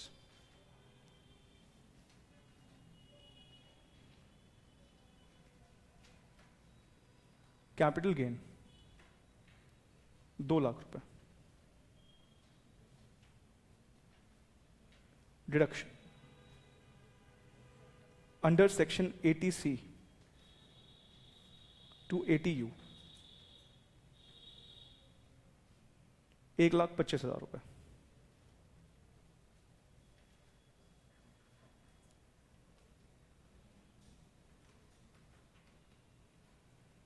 Compute total income. क्या बेटा? वेरी गुड, बच्चों ने पहले निकाल दिया है. एक मिनट रुको यार, ये ऑनलाइन पता नहीं क्या बफरिंग हो गई है. अच्छा, जो बच्चे बेटा ऑनलाइन देख रहे हैं, बीच में ये डिस्कनेक्ट हो गया था वाईफाई, तो मैंने वापस से कनेक्ट किया है. आइए, हमने यहाँ पर एग्जाम्पल नंबर 1 में मैंने आपको यहाँ पर मिस्टर आदित्य की इंफॉर्मेशन प्रोवाइड करी. अच्छा, क्या ये जरूरी है बेटा कि हर एक इंसान की 5 हेड्स की इनकम होगी? क्या ये जरूरी है? नहीं. किसी की 1 हेड की भी हो सकती है, सिर्फ किसी की 2 भी हो सकती है. नहीं, तो यहाँ पर इस पर्सन की कितनी इनकम है? यहाँ पर सैलरी हेड की इनकम है, हाउस प्रॉपर्टी की है, और किसकी है? Capital gain. तो यहाँ पर इन तीनों को जोड़ के क्या आ जाएगा? इन तीनों को जोड़ के क्या आ जाएगा? Gross total income. और उसमें से सरकार क्या देगी हमें? रिडक्शन. और फिर क्या आ जाएगा? Total income. इस टोटल इनकम पर टैक्स कैसे निकलता है, ये हमें कब सीखना है? अगली क्लास से. मतलब कंप्यूटेशन बेसिक्स थोड़ा डिस्कस करने के बाद फिर हम क्या सीखेंगे? How to compute this tax liability. अच्छा, ये सैलरी हेड की इनकम कैसे निकलती है? इसके लिए 10 क्लासेस लगेंगी, 11 क्लासेस लगेंगी। ये बिजनेस प्रोफेशन की इनकम कैसे निकलती है? आराम से 9-10 क्लासेस लगेंगी। House property 6 classes, capital gain लगभग 6 से 7 क्लासेस। मतलब इन हेड्स की इनकम निकालना एक बहुत बड़ा काम है, लेकिन टैक्स निकालना छोटा सा काम है, बहुत ज्यादा वक्त नहीं लगेगा। ठीक, चलिए, तो आप में से बहुत से बच्चों ने टोटल इनकम यहां पर निकाल के मुझे बता दिया। आओ जरा मैं भी यहां पर आपके साथ निकाल लेता हूं।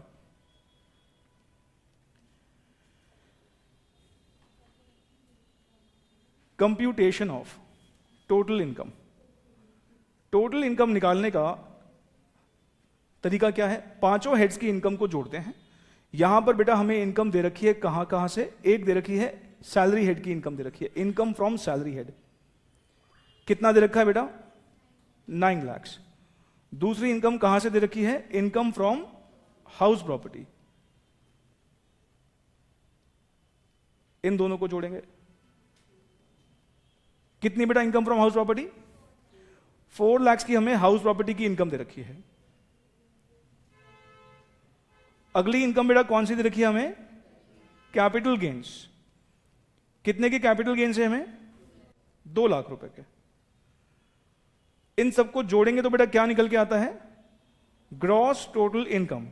2 हेड्स की इनकम अगर और भी होती तो वो भी जोड़ देते, और फिर पांचों हेड्स की इनकम को जोड़ के आता है ग्रॉस टोटल इनकम।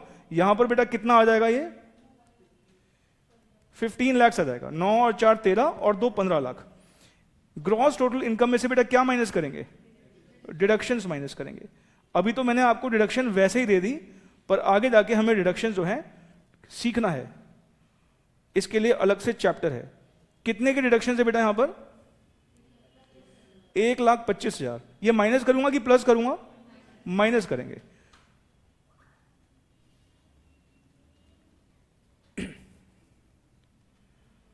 इसको क्या बोलेंगे बेटा? Total income. कितने की टोटल इनकम? 13,75,000। ठीक, कोई दिक्कत नहीं थी। प्यारा सा एग्जाम्पल था, छोटा सा एग्जाम्पल था, हो गया हमारा। लिखिएगा बेटा example number 2। Example number 2। Aditya के साथ बेटा कौन बैठे हैं? Ankit. Mister Ankit provides you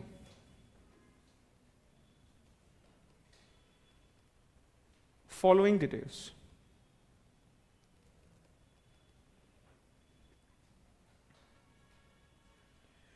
अच्छा, हम ना अक्सर इनकम अंडर द हेड को ना ऐसे शॉर्ट में लिखते हैं U/H। ठीक है, इनकम अंडर द हेड को क्या लिखते हैं? जैसे अंडर सेक्शन को आप क्या लिखते हो? U/S। इसको क्या लिखते हैं? Income U/H। Income under the head salary. मान लो इनकी सैलरी है 14,10,528। कितना है? 14,10,528। सर इतनी फैंसी फिगर क्यों लिखी है? कुछ नई बात बतानी है बेटा। Income under the head capital gain, income under the head capital gain, और मान लो वो है 30,000 रुपीज। फिर लिखो इनकम फ्रॉम अदर सोर्सेस, वो है मान लो 60,000 रुपीज। और मैं आपसे कह रहा हूं कि आप कंप्यूट कर दो क्या? Total income. कंप्यूट क्या कर दो? Total income. हाँ, ये बेटा अभी जितनी आपकी समझ है आपने सही निकाला है, लेकिन मुझे यहां पर कुछ 2-4 बातें एक्स्ट्रा बतानी है। ठीक है, अब लिखो, हेडिंग डालो क्या? Computation of total income. Income tax में बेटा हमारा पूरे सिलेबस में 2 ही काम होंगे, पहले टोटल इनकम निकालना और उसके बाद फिर उसका टैक्स निकालना। Computation of total income. आपने यहां पे बताया income under the head salary कितना है? Income under the head salary है 14,10,528। उसके बाद लिखो income under the head capital gain, ये कितना है? 30,000 रुपीज।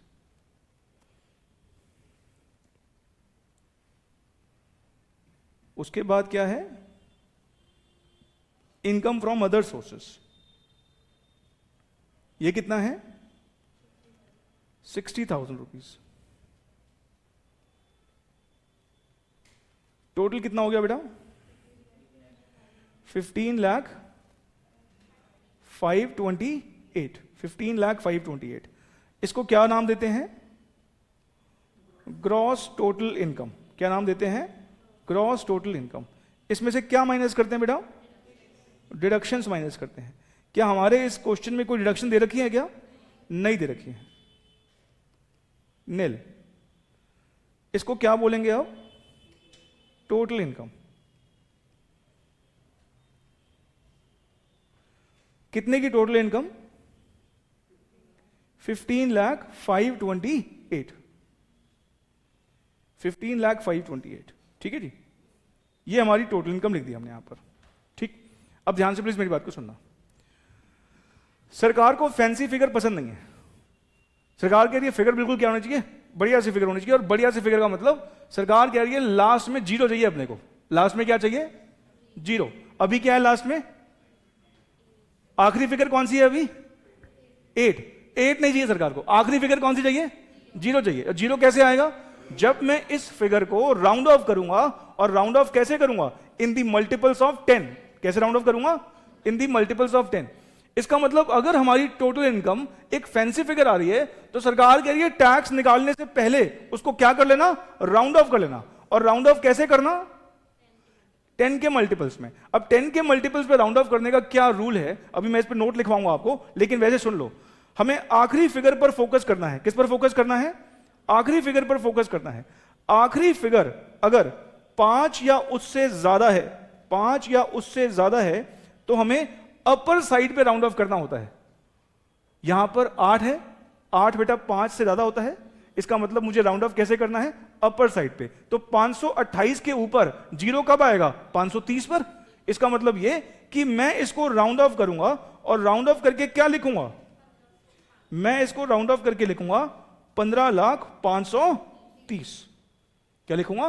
15,530। अगर ये 524 होता तो फिर 5 से कम है, फिर राउंड ऑफ कहां पे करते? लोअर साइड पर। फिर क्या लिखते? 520। अभी क्या लिखा हमने? 530। अब ये बात ना हमें बता रखी है सरकार ने इनकम टैक्स एक्ट के सेक्शन 288A में। कहां पर? सेक्शन 288A में। इसका मतलब हम ऐसे नहीं लिखेंगे, हम यहां पर क्या लिखेंगे? लिखो टोटल इनकम। वापस से ऐसे प्रेजेंटेशन देके आएंगे, टोटल इनकम। और ब्रैकेट में क्या लिखेंगे? ब्रैकेट में लिखेंगे rounded off under section 288A। क्या लिखेंगे? 288A। 288A जो सेक्शन है यहां पर बता रखा है कि हमें टोटल इनकम को क्या करना होता है? राउंड ऑफ करना होता है। मतलब अब मैं आपको मान लो पांचों हेड्स की इनकम निकालना सिखा चुका। आपने पांचों हेड्स की इनकम निकाल दी। क्या बोलेंगे? क्या आया? Gross total income. उसमें से क्या माइनस करा? डिडक्शन। क्या आया? Total income. अब जो ये टोटल इनकम है, अगर ये फैंसी फिगर है, फैंसी फिगर मतलब आखिरी फिगर जीरो नहीं है, तो उस केस में क्या करना है अपने को? राउंड ऑफ करना है। और राउंड ऑफ कैसे करना है? आखिरी फिगर पर फोकस करेंगे। पूरे के पूरे आपको पूरे जो ये नंबर है इस पे फोकस नहीं करना। फोकस कहां करना है? आखिरी डिजिट पर। आखिरी डिजिट अगर 5 या 5 से ज्यादा है तो राउंड ऑफ कहां करेंगे? Upper side. अदरवाइज कहां करेंगे? Lower side. ठीक, इस पे भी नोट लिखवाऊंगा। ये हमारा कौन सा वाला एग्जांपल हो गया? Example number 2। अब लिखो एग्जांपल नंबर 3। इसको मैं चेंज करूं? चेंज कर दूं?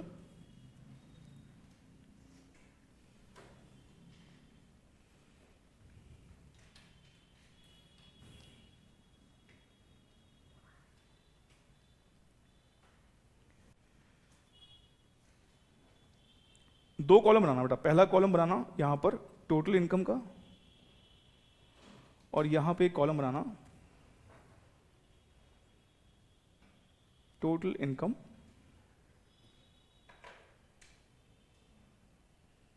Rounded off under section 288A। ठीक है,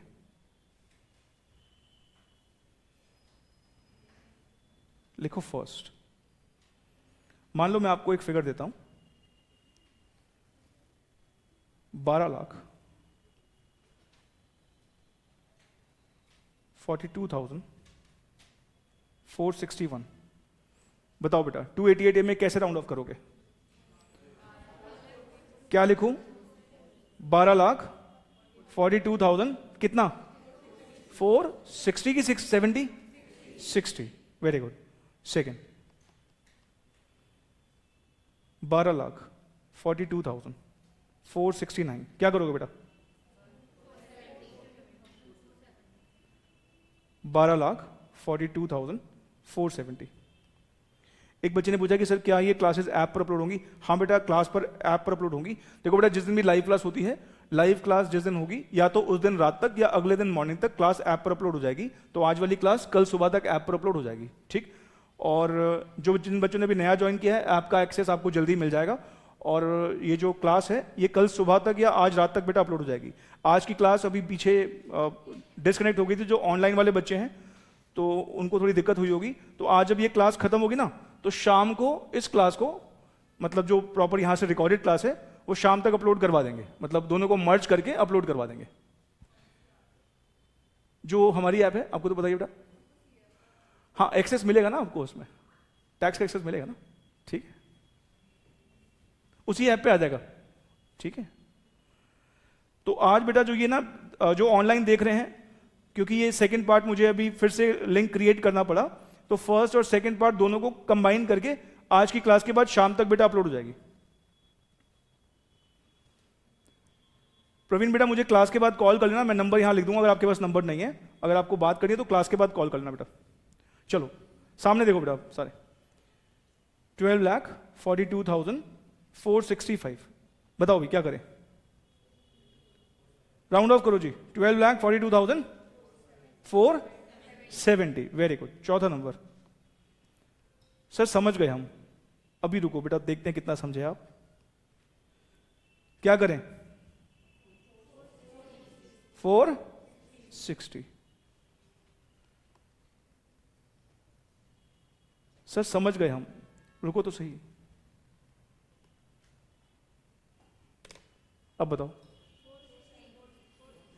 हाँ, 460। 70 नहीं, 470। 70 वाले कितने हैं? एक ही बच्चा है बस। 470, 470, 470। चलो देखो बेटा, सामने देखो। अगर आपको मैं अकाउंट्स पढ़ा रहा होता तो अकाउंट्स में हम क्या बोलते हैं इसको? 12,42,465। क्योंकि डेसिमल के बाद 9 है तो हम क्या करते हैं, इसको पहले 465 लिखते। और 465 के बाद फिर क्या करते हैं आप? क्या कह रहे हो आप कि अपर साइड पे राउंड ऑफ कर दो 470। लेकिन ऐसा नहीं करना है। इनकम टैक्स वालों ने क्या बात बोली है कि अगर आपकी ये टोटल इनकम जो है फैंसी नहीं, बहुत ज्यादा ही फैंसी है, मतलब डेसिमल में है, तो उस केस में क्या करना है? सबसे पहला काम, डेसिमल के बाद की फिगर को पहले तो इग्नोर कर दो। मतलब डेसिमल की बाद की जो फिगर है उसको देखो ही मत कि ये है, चाहे कितनी भी हो। डेसिमल की बाद की फिगर को देखना ही है कि ये है। अब देखो कि राउंड ऑफ कैसे करना है। मतलब अब मैं किस पे फोकस करूंगा? आखिरी वाली फिगर पर। और आखिरी वाली फिगर बेटा कितनी है? 4। इसका मतलब ये राउंड ऑफ कहां पर होगा? लोअर साइड पर। तो यहां पर हम क्या लिखेंगे? 12,42,460।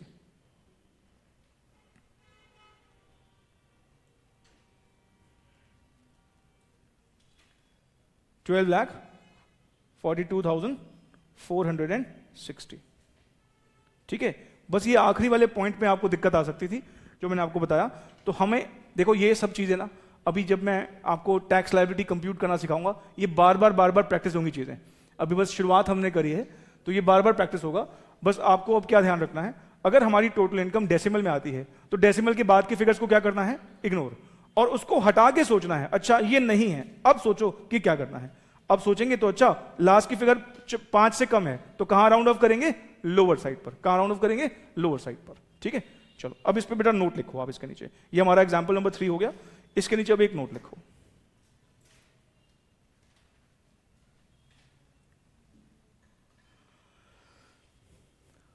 स्टार बना के फर्स्ट नोट लिखो। Total income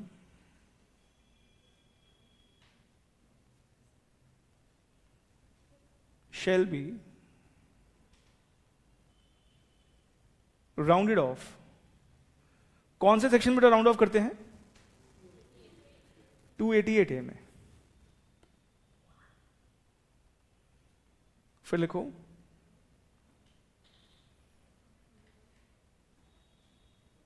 total income is rounded off in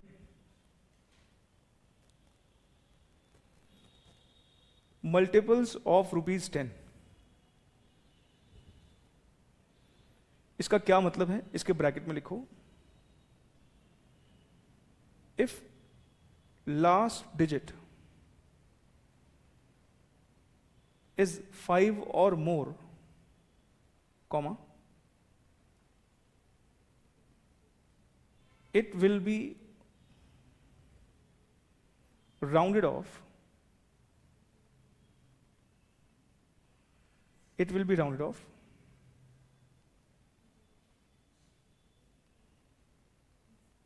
to higher multiple. It will be rounded off to higher multiple. ठीक है। अच्छा, ये आपको यहां से ये ग्रीन कलर ठीक से दिख रहा है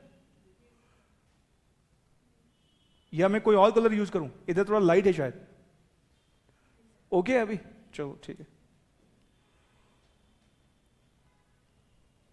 थर्ड नोट लिखिएगा, एनी पैसा shall be ignored. एनी पैसा shall be ignored.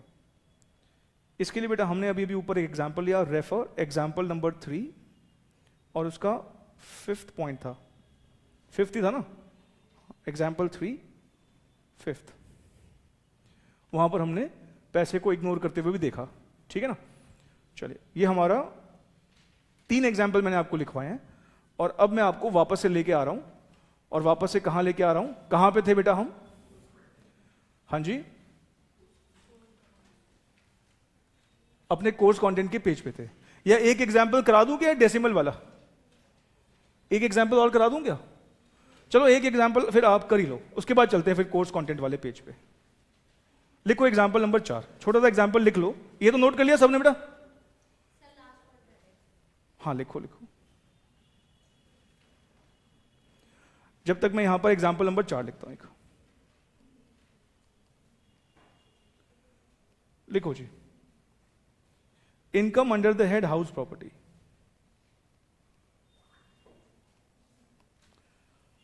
इसमें एक नया पॉइंट भी डाल देंगे तो इसको लिखने का एक फायदा भी होगा।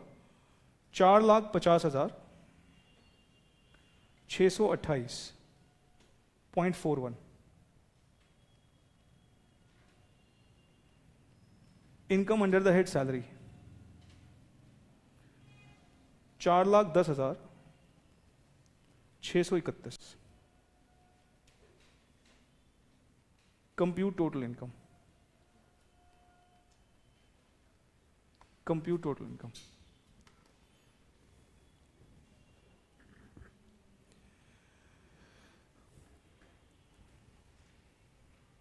बताओ जी। हाँ जी, 8,61,260 परफेक्ट। लेकिन मेरे को बेटा यहां पर ना आपको एक बात बतानी है, वो ध्यान से सुनना।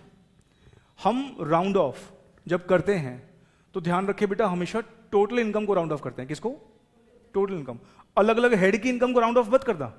कहीं आपको लगे कि हाउस प्रॉपर्टी हेड की इनकम को अलग राउंड ऑफ करना है, बिजनेस प्रोफेशन की हेड को अलग अलग राउंड ऑफ नहीं करना है। राउंड ऑफ किसको करना है? पूरे के पूरे कैलकुलेशन में कहीं बीच में राउंड ऑफ नहीं होगा। राउंड ऑफ सिर्फ कहां पर होगा? लास्ट में जब आप टैक्स निकालने वाले होगे, लास्ट में टोटल इनकम को राउंड ऑफ करते हैं। तो इस एग्जांपल के थ्रू मैंने आपको अब एक बात क्या समझाई कि जैसे कि सपोज मैं यहां पर अब लिख रहा हूं कंप्यूटेशन ऑफ टोटल इनकम। आइए जी मेरे साथ साथ,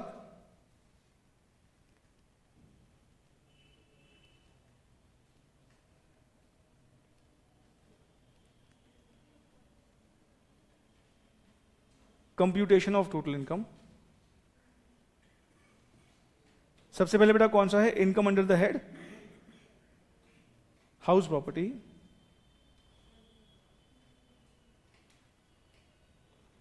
कितना है? 4,50,628.41। ऐसे लिखना बेटा, इसको राउंड ऑफ नहीं करना है।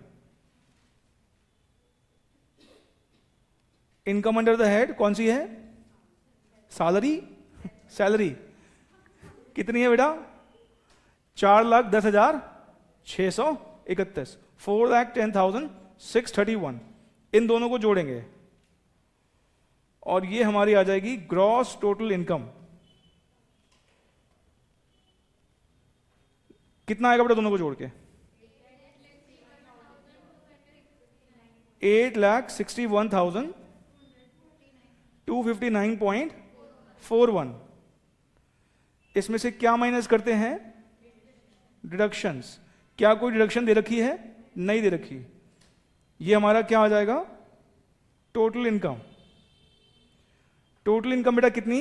861,259.41। पहले ऐसे लिखेंगे, सीधे राउंड ऑफ नहीं करेंगे, वो भी एक तरीका है प्रेजेंटेशन का, लेकिन हम सीधे राउंड ऑफ नहीं करते। हम पहले जैसी फिगर है वैसे लिखते हैं और इसके नीचे फिर लिखते हैं, क्या लिखते हैं? टोटल इनकम, और ब्रैकेट में क्या लिखेंगे? Rounded off under section 288A। और ये फिगर बेटा कितनी हो जाएगी? 8,61,000। कैसे सोचना है इसको? पहले तो इसको इग्नोर कर दो, ये है ही नहीं।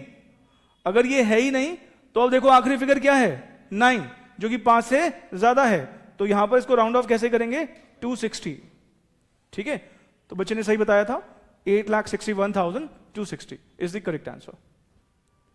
ठीक है, तो राउंड ऑफ किसको करते हैं बेटा? टोटल इनकम को। कौन से सेक्शन में लिखा है? 288A में। यहां पर हम टोटल इनकम को राउंड ऑफ करेंगे। कैसे राउंड ऑफ करेंगे? In the multiples of 10। और कोई भी पैसा होगा उसे क्या करेंगे? इग्नोर। कोई भी पैसा होगा उसे क्या करना है? इग्नोर करना है।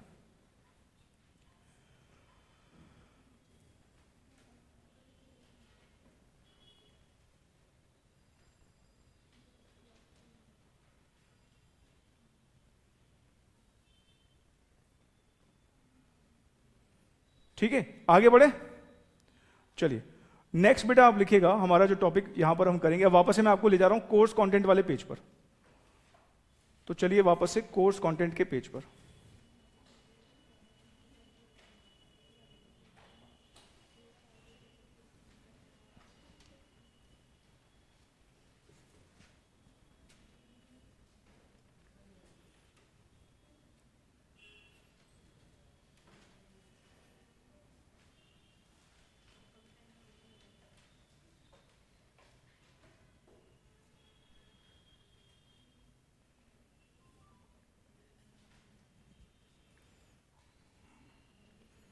नेक्स्ट टॉपिक लिखना बेटा, पॉइंट नंबर 10 लिखना। टॉपिक नंबर 10 हमें डिस्कस करना है एक topic, clubbing of income. Clubbing of income.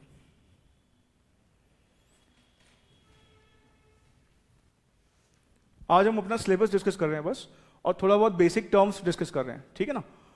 Clubbing of income, इस टॉपिक में क्या करने वाले हैं हम, एक छोटा सा एग्जांपल देता हूं आपको। ये लिख लिया आपने क्लबिंग ऑफ इनकम। अब जो लिख रहा हूं नोट नहीं करना, बस ध्यान से सुनना है बस आपको, एक हल्का सा आइडिया कि इस टॉपिक में क्या पढ़ेंगे। देखो एक ना मान लो मिस्टर एक्स है,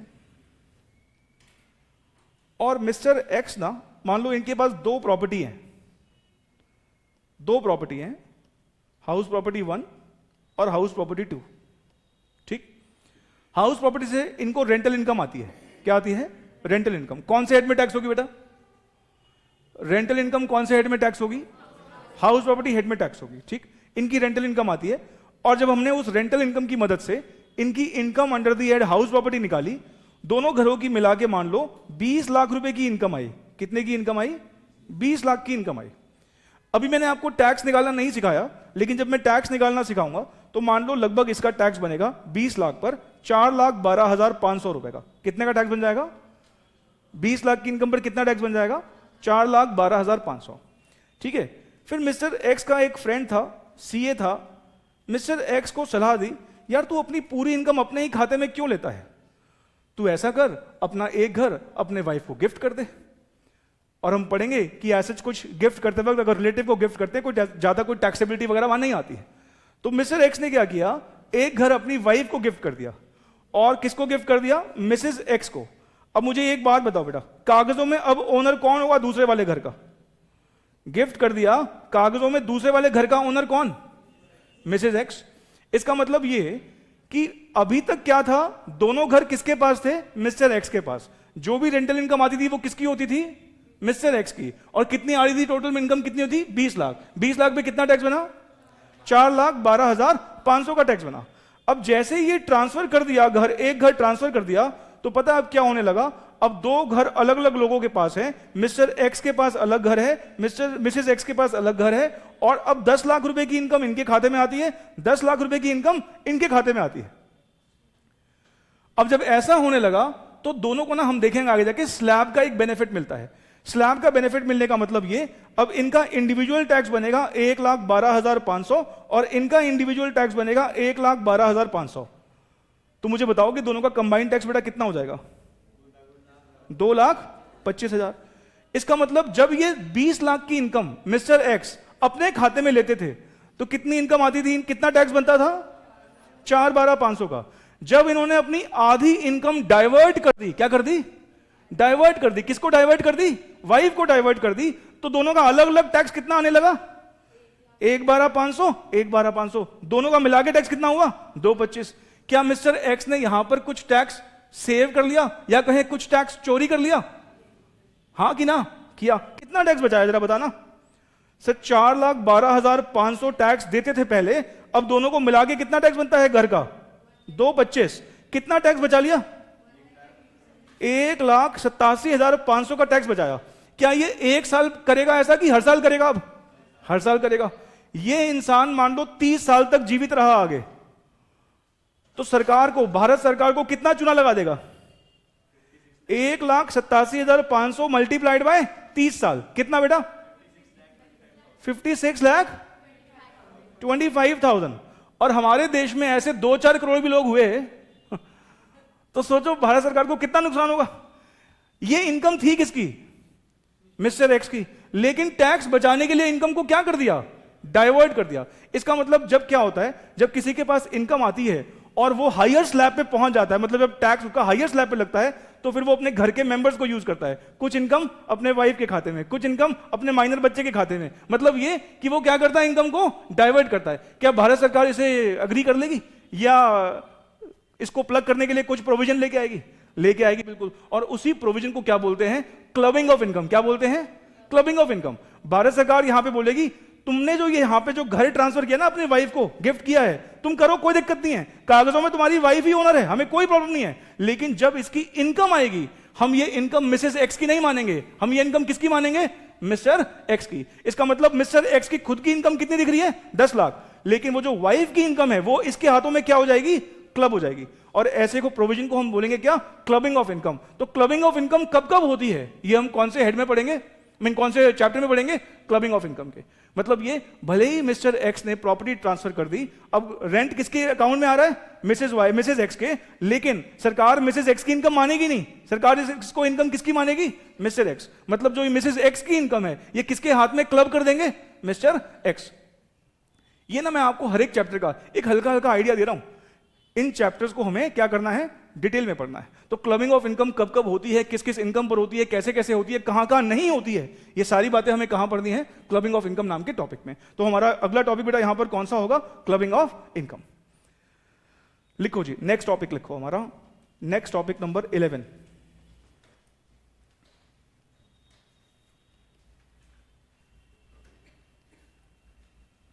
एग्रीकल्चरल इनकम। कौन सी इनकम, एग्रीकल्चरल इनकम।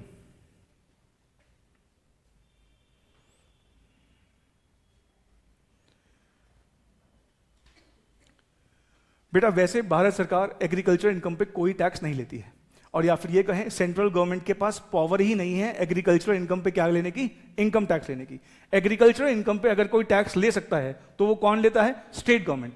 लेकिन सही बताऊं, फार्मर हर एक सरकार का अनफॉर्चुनेटली एक बहुत बड़ा वोट बैंक है, इसलिए कोई भी सरकार फार्मर को नहीं छेड़ती। इसका मतलब एग्रीकल्चर इनकम पर क्या रहता है, बिल्कुल टैक्स फ्री। अगर कोई मान लो रिच फार्मर भी है, बड़े बड़े खेत हैं, उसकी करोड़ों में इनकम आ रही है, वो मर्सिडीज से नीचे उतरता नहीं है, हमें बड़े बड़े बिग शॉट फार्मर्स भी हैं, लेकिन उसकी भी क्या है, पूरी की पूरी इनकम एग्जेम्प्ट। और देखो एग्रीकल्चर सच में हमारे देश का एक बहुत सेंसिटिव एरिया है, और हम दिल्ली जैसे शहर में रहकर अगर सही में कुछ ठीक से हमारे घर पे राशन पहुंचता है तो उसका एक बहुत बड़ा क्रेडिट किसको जाता है? हमारे देश के फार्मर को। इसलिए एग्रीकल्चरल इनकम पर कोई भी टैक्स नहीं होता। सर जब टैक्स होता नहीं तो चैप्टर में क्या पढ़ाओगे? इस चैप्टर में हमें यह पढ़ना है जो किसान होने का ढोंग रच रहे हैं, किसान है नहीं पर क्या कर रहे हैं? किसान होने का ढोंग रच रहे हैं, उनसे टैक्स लेना है। और वहां पर हम एक टेक्निक पढ़ेंगे कि उनसे टैक्स कैसे वसूला जाता है। जो सच में सरकार, जो सच में किसान है, उससे एक पैसे का टैक्स नहीं चाहिए, लेकिन जो किसान होने का ढोंग कर रहा है उससे टैक्स चाहिए। और उसके लिए कौन सा टॉपिक पढ़ेंगे हम? Agriculture income. और कई बार हम देखते हैं कि जहां पर एग्रीकल्चर और बिजनेस बहुत ज्यादा ना इंटीग्रेटेड है तो वो सेग्रीगेट करना इस चैप्टर में सीखेंगे। एग्जाम्पल के तौर पर मेरे गन्ने के बहुत बड़े बड़े खेत हैं, तो मैं गन्ना उगाऊंगा तो वो गन्ना मेरे लिए कौन सी इनकम है? गन्ने से उगाने से कौन सी इनकम आएगी? एग्रीकल्चर। लेकिन उसी गन्ने से हम शुगर बनाते हैं, शुगर केन से क्या बनाते हैं? शुगर बनाते हैं। तो शुगर बनाना तो क्या हो गया? बिजनेस। तो मेरा मान लो दोनों काम है, हमारे जो है शुगर केन के फार्म्स भी हैं और हमारी शुगर मिल भी है, तो दोनों काम कर रहा हूं मैं। मेरे चाय के बागान भी हैं, लेकिन फिर मैं जो टी जो सेलेबल होती है वो भी मैन्युफैक्चर करते हैं हम टाटा टी है, टाटा कॉफी है। तो उस केस में हम दो एक्टिविटीज कर रहे हैं जिसमें क्या है? एग्रीकल्चर भी है और साथ में क्या है? बिजनेस भी है। तो ऐसी इनकम को अलग कैसे करना है? क्योंकि सरकार को एग्रीकल्चर इनकम पे टैक्स नहीं चाहिए, लेकिन जो बिजनेस इनकम है उस पर टैक्स चाहिए। तो वो सारी बातें हम कहां डिस्कस करेंगे? इस चैप्टर में, एग्रीकल्चरल इनकम। ठीक, आपने अक्सर सुना होगा, आपके नोन में मान लो कोई बंदा जॉब कर रहा है तो आपसे सुना होगा कि उसकी जो सैलरी मिलती है वो पूरी हाथ में नहीं आती, कैश इन हैंड सैलरी कुछ बोलता है वो, कि इन हैंड सैलरी कितनी आती है। अब इन हैंड सैलरी का क्या मतलब है? कि उसका एम्प्लॉयर अपने एम्प्लॉय को सैलरी देते वक्त उसका ना कुछ पैसा काट के सरकार को जमा कर देता है, जिसको आपने वर्ड सुना होगा टीडीएस। क्या बोलते हैं? टीडीएस। मतलब ये कि सरकार ने बोल रखा है पेयर को, रिसीवर को नहीं, किसको? पेयर को। कि मान लो मैं कोई बिजनेस कर रहा हूं, मैंने एम्प्लॉय रखे हैं, मैं उन एम्प्लॉय को सैलरी देता हूं, तो उनको सैलरी देते वक्त मुझे ये देखना है कि इनकी पूरे साल भर की इनकम कितनी बनेगी, उस पर टैक्स, उसकी टैक्स निकाल के वो टैक्स मुझे सरकार को जमा करना है। बेसिकली मैं उसका क्या करता हूं? टीडीएस काटता हूं। जब मैंने बताया कि मैंने एज अ विजिटिंग फैकल्टी पढ़ाना शुरू किया था सीएस इंस्टीट्यूट में। जब मैं वहां पर एज अ विजिटिंग फैकल्टी पढ़ाता था तो एक बैच खत्म करने के बाद मुझे वहां से एक पेमेंट मिलती थी। वो जो पेमेंट वहां से मिलती थी मुझे पूरी नहीं मिलती थी। मान लो एक बैच खत्म करने के बाद मुझे 50,000 की पेमेंट रिसीव करनी आईसीएसआई से, तो वो मेरे हाथ में 50,000 नहीं देते थे, वो मेरा इनकम में से कुछ पोर्शन काट लेते थे, जिसको क्या बोलते हैं? टीडीएस। और वो किसको जमा करते थे? सरकार को। मान लो कि मैंने एक प्रॉपर्टी किराए पे ली है, मैं टेनेंट हूं, मैं कौन हूं? टेनेंट हूं। मैंने एक प्रॉपर्टी किराए पे ली है और बड़ी प्रॉपर्टी है, मान लो एचडीएफसी बैंक कोई अगर मान लो ब्रांच अगर खोलता है और वो अगर किराए की है तो वो बड़ी प्रॉपर्टी लेगा, उसका महीने का किराया 3 लाख रुपए है। तो जब मैं 3 लाख रुपए का किराया पे करूंगा लैंडलॉर्ड को, तो वो उसके लिए इनकम होगी। सरकार को डर है कहीं ऐसा ना हो कि वो टैक्स ना दे, तो इसलिए एचडीएफसी बैंक टेनेंट को ही बोल दिया कि उसको पूरे 3 लाख मत देना, क्या करना? थोड़े से पैसे काट के हमारे पास पहुंचा देना उसके नाम के। मतलब हम जब किसी को पेमेंट करते हैं और वो टीडीएस के प्रोविजंस में आता है तो हमें सामने वाले को पूरे पैसे नहीं देने होते, कुछ पैसे काट के सरकार के पास जमा करने होते हैं, और इसको क्या बोलते हैं? टीडीएस के provision, tax deducted at source. इसकी पूरी कहानी है, बढ़िया से समझेंगे इसको। और इसके लिए चैप्टर कौन सा है? TDS oblique TCS. दो चीजें होती हैं, टैक्स डिडक्टेड एट सोर्स और टैक्स कलेक्टेड एट सोर्स। ठीक है, तो लिखिए टीडीएस ऑब्लिक टीसीएस।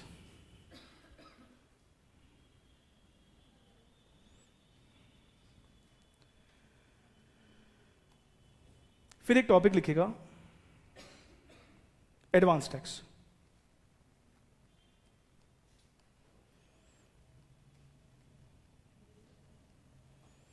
फिर एक टॉपिक लिखिएगा taxability of gift. Taxability of gift.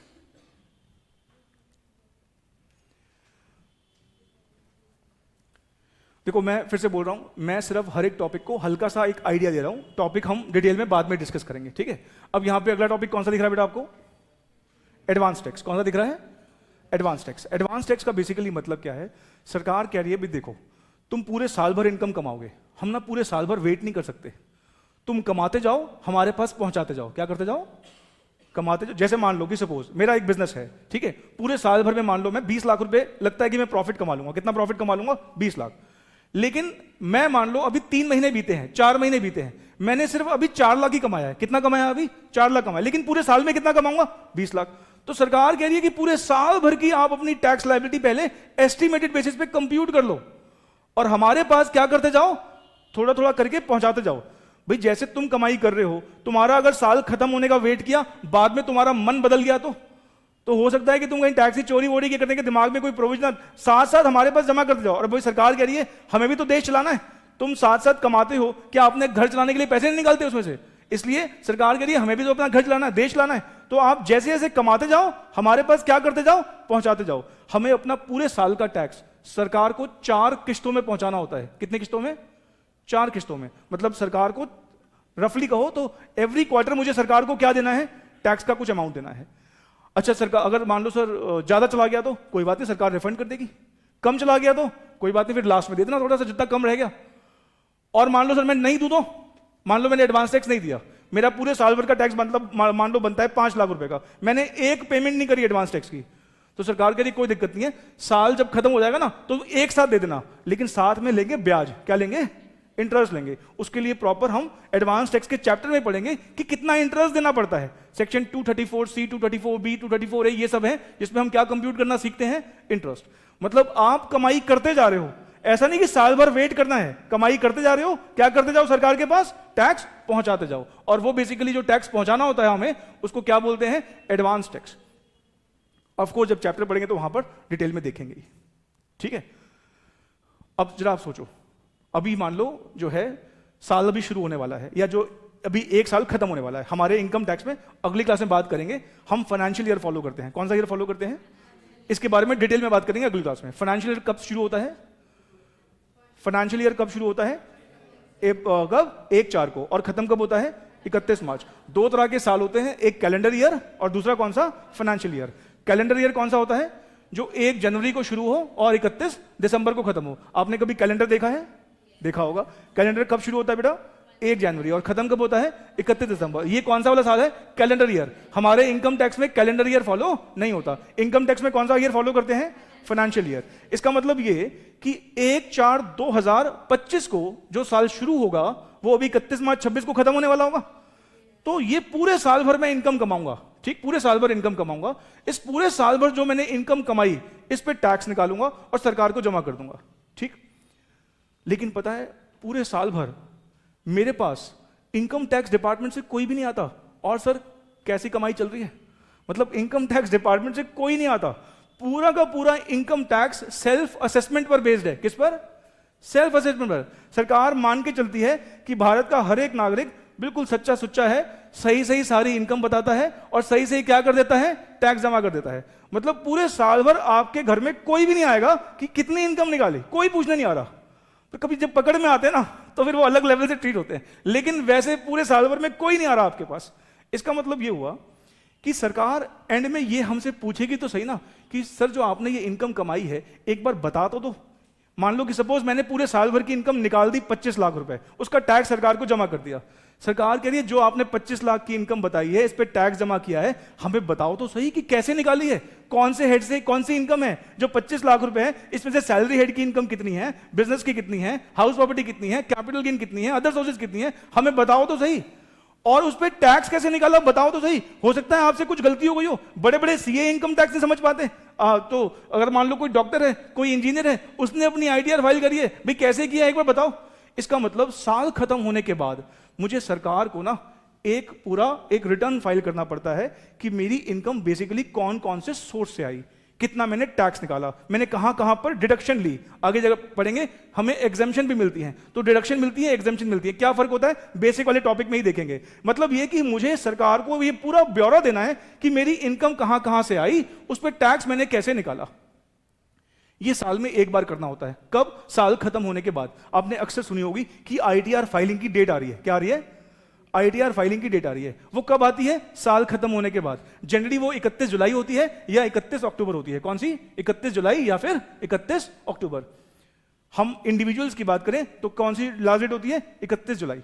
तो ये सब चीजें कि रिटर्न जो है वो कब फाइल करनी होती है, उसकी लास्ट डेट वगैरह क्या होती है, उसके सारे प्रोविजन हम पढ़ेंगे एक चैप्टर में। एक ही क्लास का टॉपिक है, उसमें ज्यादा बहुत कुछ डिटेलिंग नहीं है, और उस टॉपिक का नाम है filing of return of income. 1 से 2 क्लासेस में खत्म हो जाता है। इससे ज्यादातर थियरी क्वेश्चन आता है।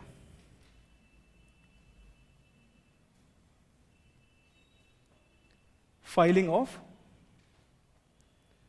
Return of income. ठीक है सर, ये तो टॉपिक खत्म ही नहीं हो रहे हैं, बस ये आखिरी टॉपिक लिखवा रहा हूं। और जो ये आखिरी टॉपिक लिखवा रहा हूं ना बेटा, ये आखिरी टॉपिक एक्चुअली में कोई अलग से टॉपिक नहीं है। पूरा सिलेबस खत्म करने के बाद ये टॉपिक आपका खुद से ही हो जाएगा फिर। और इसमें बेसिकली हमें क्या सीखना है कि हमें एग्जाम में कई बार मिक्स क्वेश्चन आएंगे। मिक्स क्वेश्चन मतलब एक ही क्वेश्चन में वो सारे हेड्स की इनकम निकालने के लिए बोलेगा। जैसे कि मैं आपको दिखाता हूं, ये हमारा दिसंबर 2025 का क्वेश्चन पेपर है। कब का है ये? दिसंबर 2025 का क्वेश्चन पेपर है। जब आप देखोगे ना किसी भी क्वेश्चन पेपर में नीचे ऐसे लिखा होता है 2025 मतलब ये ईयर, और ये 2 लिखा है इसका मतलब दिसंबर। साल में बेटा कितने अटेम्प्ट होते हैं? 2। एक कब? जून। एक कब? दिसंबर। अगर ये 1 लिखा होता तो ये कौन सा पेपर होता? जून 25 का। ये कौन सा पेपर है? दिसंबर 25 का। ये पहला क्वेश्चन है। अभी मैं क्वेश्चन पेपर का पैटर्न डिस्कस कर रहा हूं आपके साथ। ये पहला क्वेश्चन है और इस क्वेश्चन को अगर आप देखोगे तो इस क्वेश्चन में इसने मुझसे क्या मांगा? Income under the head salary निकाल दो। क्या निकाल दो? Income under the head salary. फिर क्या बोला है? कौन सी इनकम निकाल दो? बिजनेस प्रोफेशन हेड की। फिर क्या बोला है? इसी क्वेश्चन में कौन सी इनकम निकाल दो? अदर सोर्सेज की। फिर क्या बोला है? कौन सी क्या निकाल दो? डिडक्शन बता दो कितनी है। क्या बता दो? जो 80C से लेकर 80U क्या है? डिडक्शन कितनी है। उसके बाद लास्ट में कह रहा है क्या निकाल दो? Tax payable. हम सबसे पहले पता है क्या सीखेंगे? सबसे पहले क्या सीखेंगे? ये टैक्स कैसे निकलता है। बाद में सीखेंगे ऊपर की चीजें। और ये सारा क्वेश्चन जो है, फर्स्ट क्वेश्चन जो है, कितने मार्क्स का आ रहा है जरा देखना। 5 मार्क्स, 7, 9, कितना हो गया? 9 और 4 13, 13 और 2 15। पहला क्वेश्चन क्या है? कंपल्सरी। ये कौन सा क्वेश्चन है? कॉम्प्रिहेंसिव क्वेश्चन है। लेकिन इसके लिए मुझे अलग से मेहनत नहीं करनी। इसके लिए मुझे अलग अलग हेड्स में मेहनत करनी है। वो जब सीख जाओगे तो ये क्वेश्चन आपसे ऑटोमेटिकली खुद से ही होने लगेंगे। ऐसे क्वेश्चंस के लिए भी हम थोड़ा सा इस बार वक्त देंगे और उसके लिए आप लिखिए topic number 16, computation of total income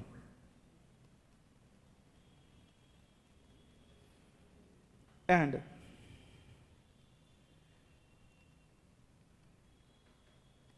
tax liability of various entities. ठीक है, और इसके ब्रैकेट में लिखो basically comprehensive questions.